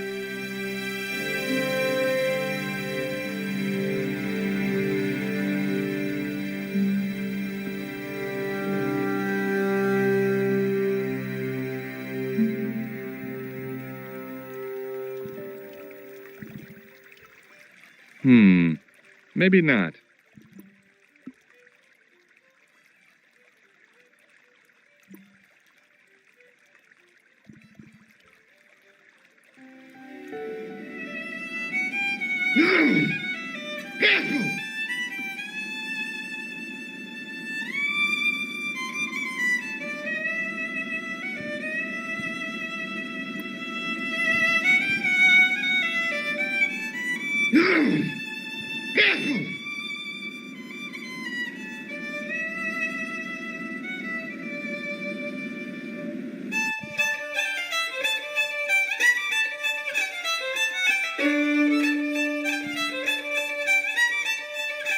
Allô?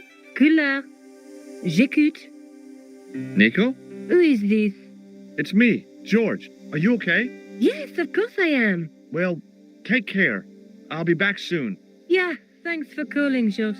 Any signs of our friend the clown? Yeah, he turned up dressed as a pixie. What? Did he see you? He came back and talked to me. Oh, you're crazy, George. The killer knows who you are. Relax. It wasn't me he was after. It was Peagram's gem.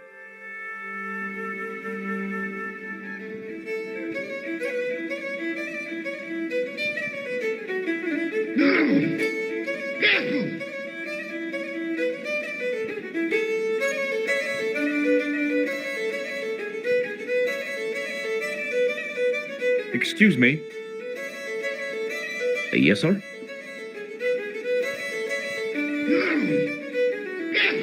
May I borrow this towel? Sure you can, on one condition. What's that? You keep it away from old Ron. Who's Ron? That's him in the corner, with the hygiene problem. I found your flashlight. So I see it. You'd better keep hold of that until you fix the pumps. Thanks.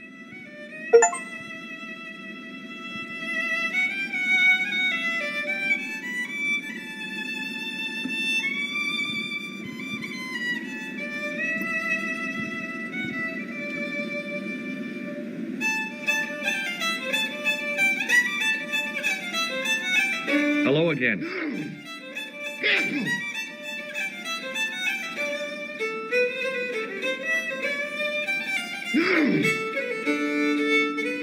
What?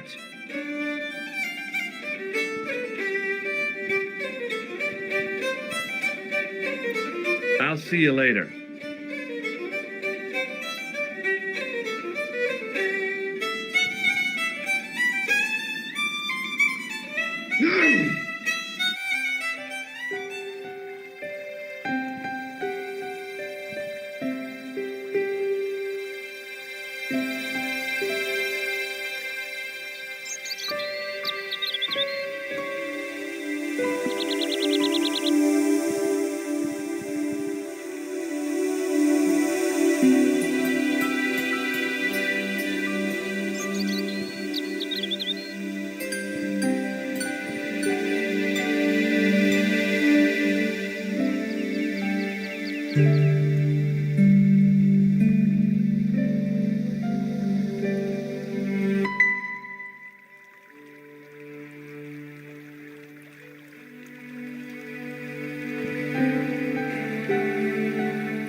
I shut off the faucet as tight as I could, but it kept on dripping.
The trap door gave access to the cellar of the bar.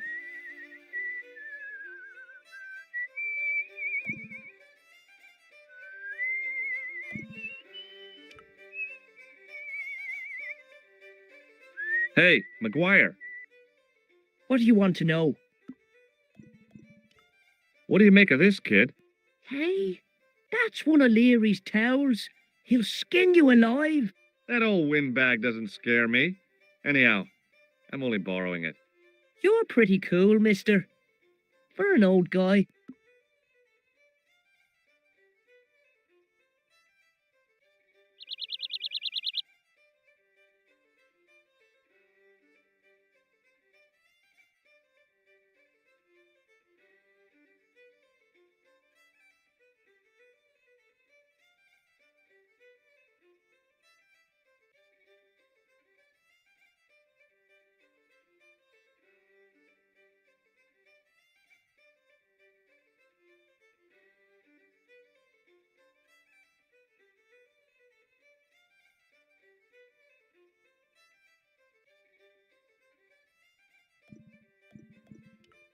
What do you think of my flashlight? It's a torch. That's what we call it on this side of the Atlantic. See you later, kid. Okay, mister.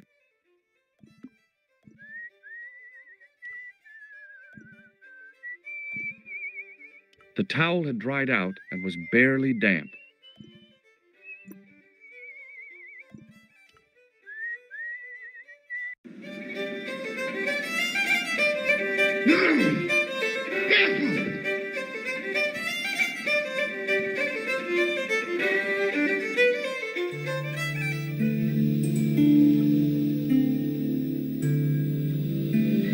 The faucet creaked, coughed, and spewed out a stream of rusty-colored water.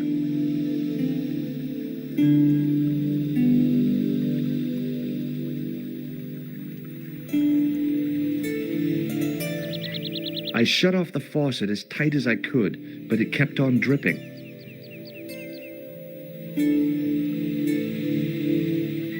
The faucet creaked, coughed, and spewed out a stream of rusty-colored water.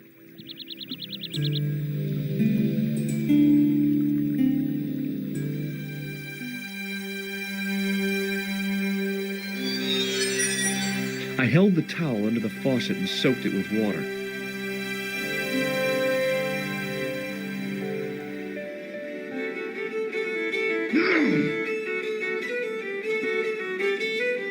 The towel was soaked through with water.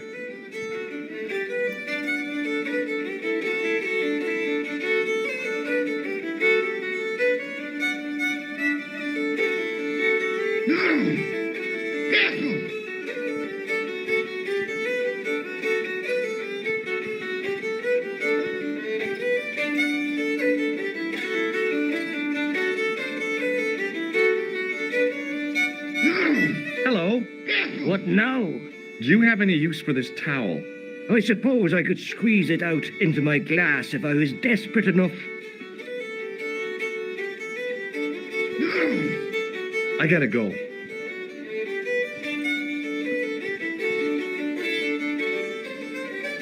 The towel was soaked through with water.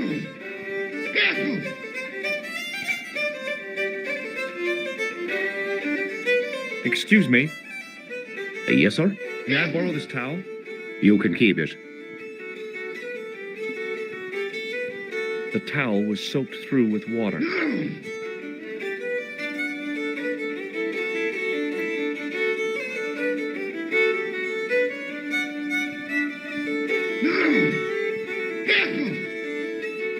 Hey, Hello there again, mister.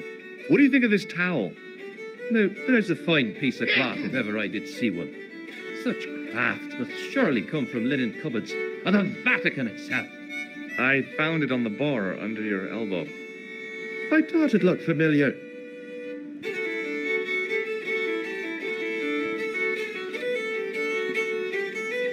The towel had dried out and was barely damp.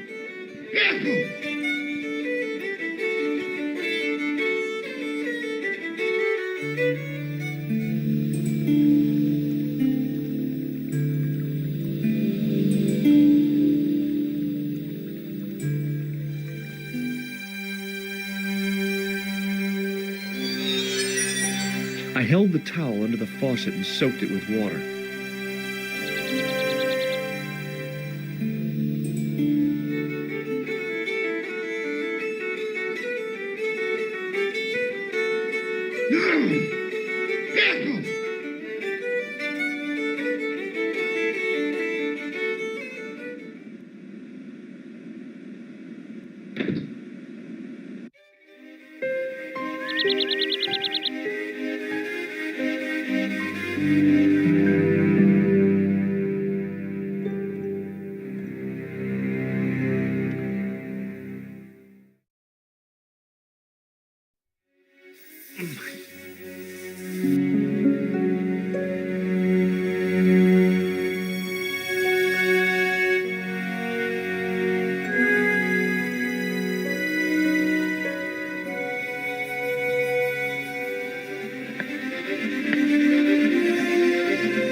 The towel was soaked through with water.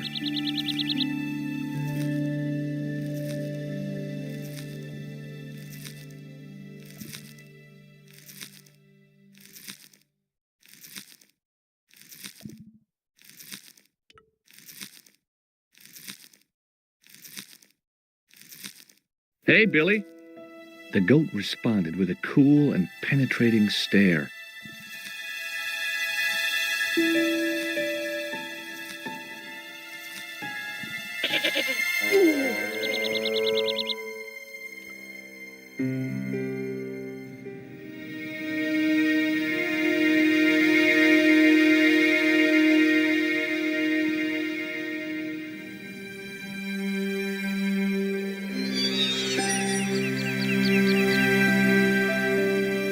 On the back of the cart was a crazily stacked tower of hay bales, leaning precariously against the castle wall.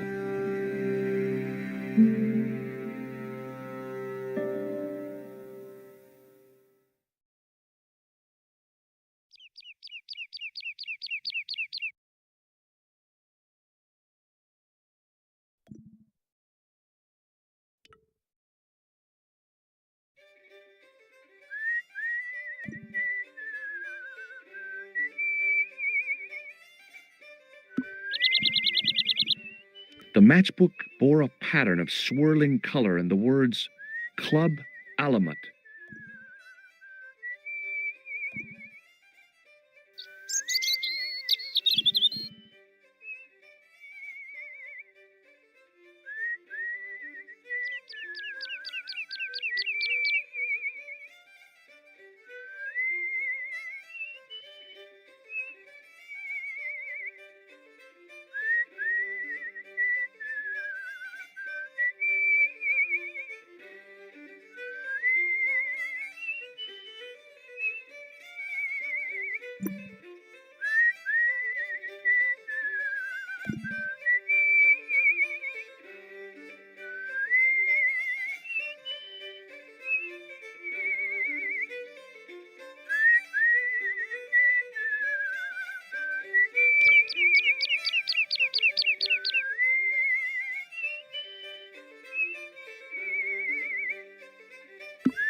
It was a large blue gemstone,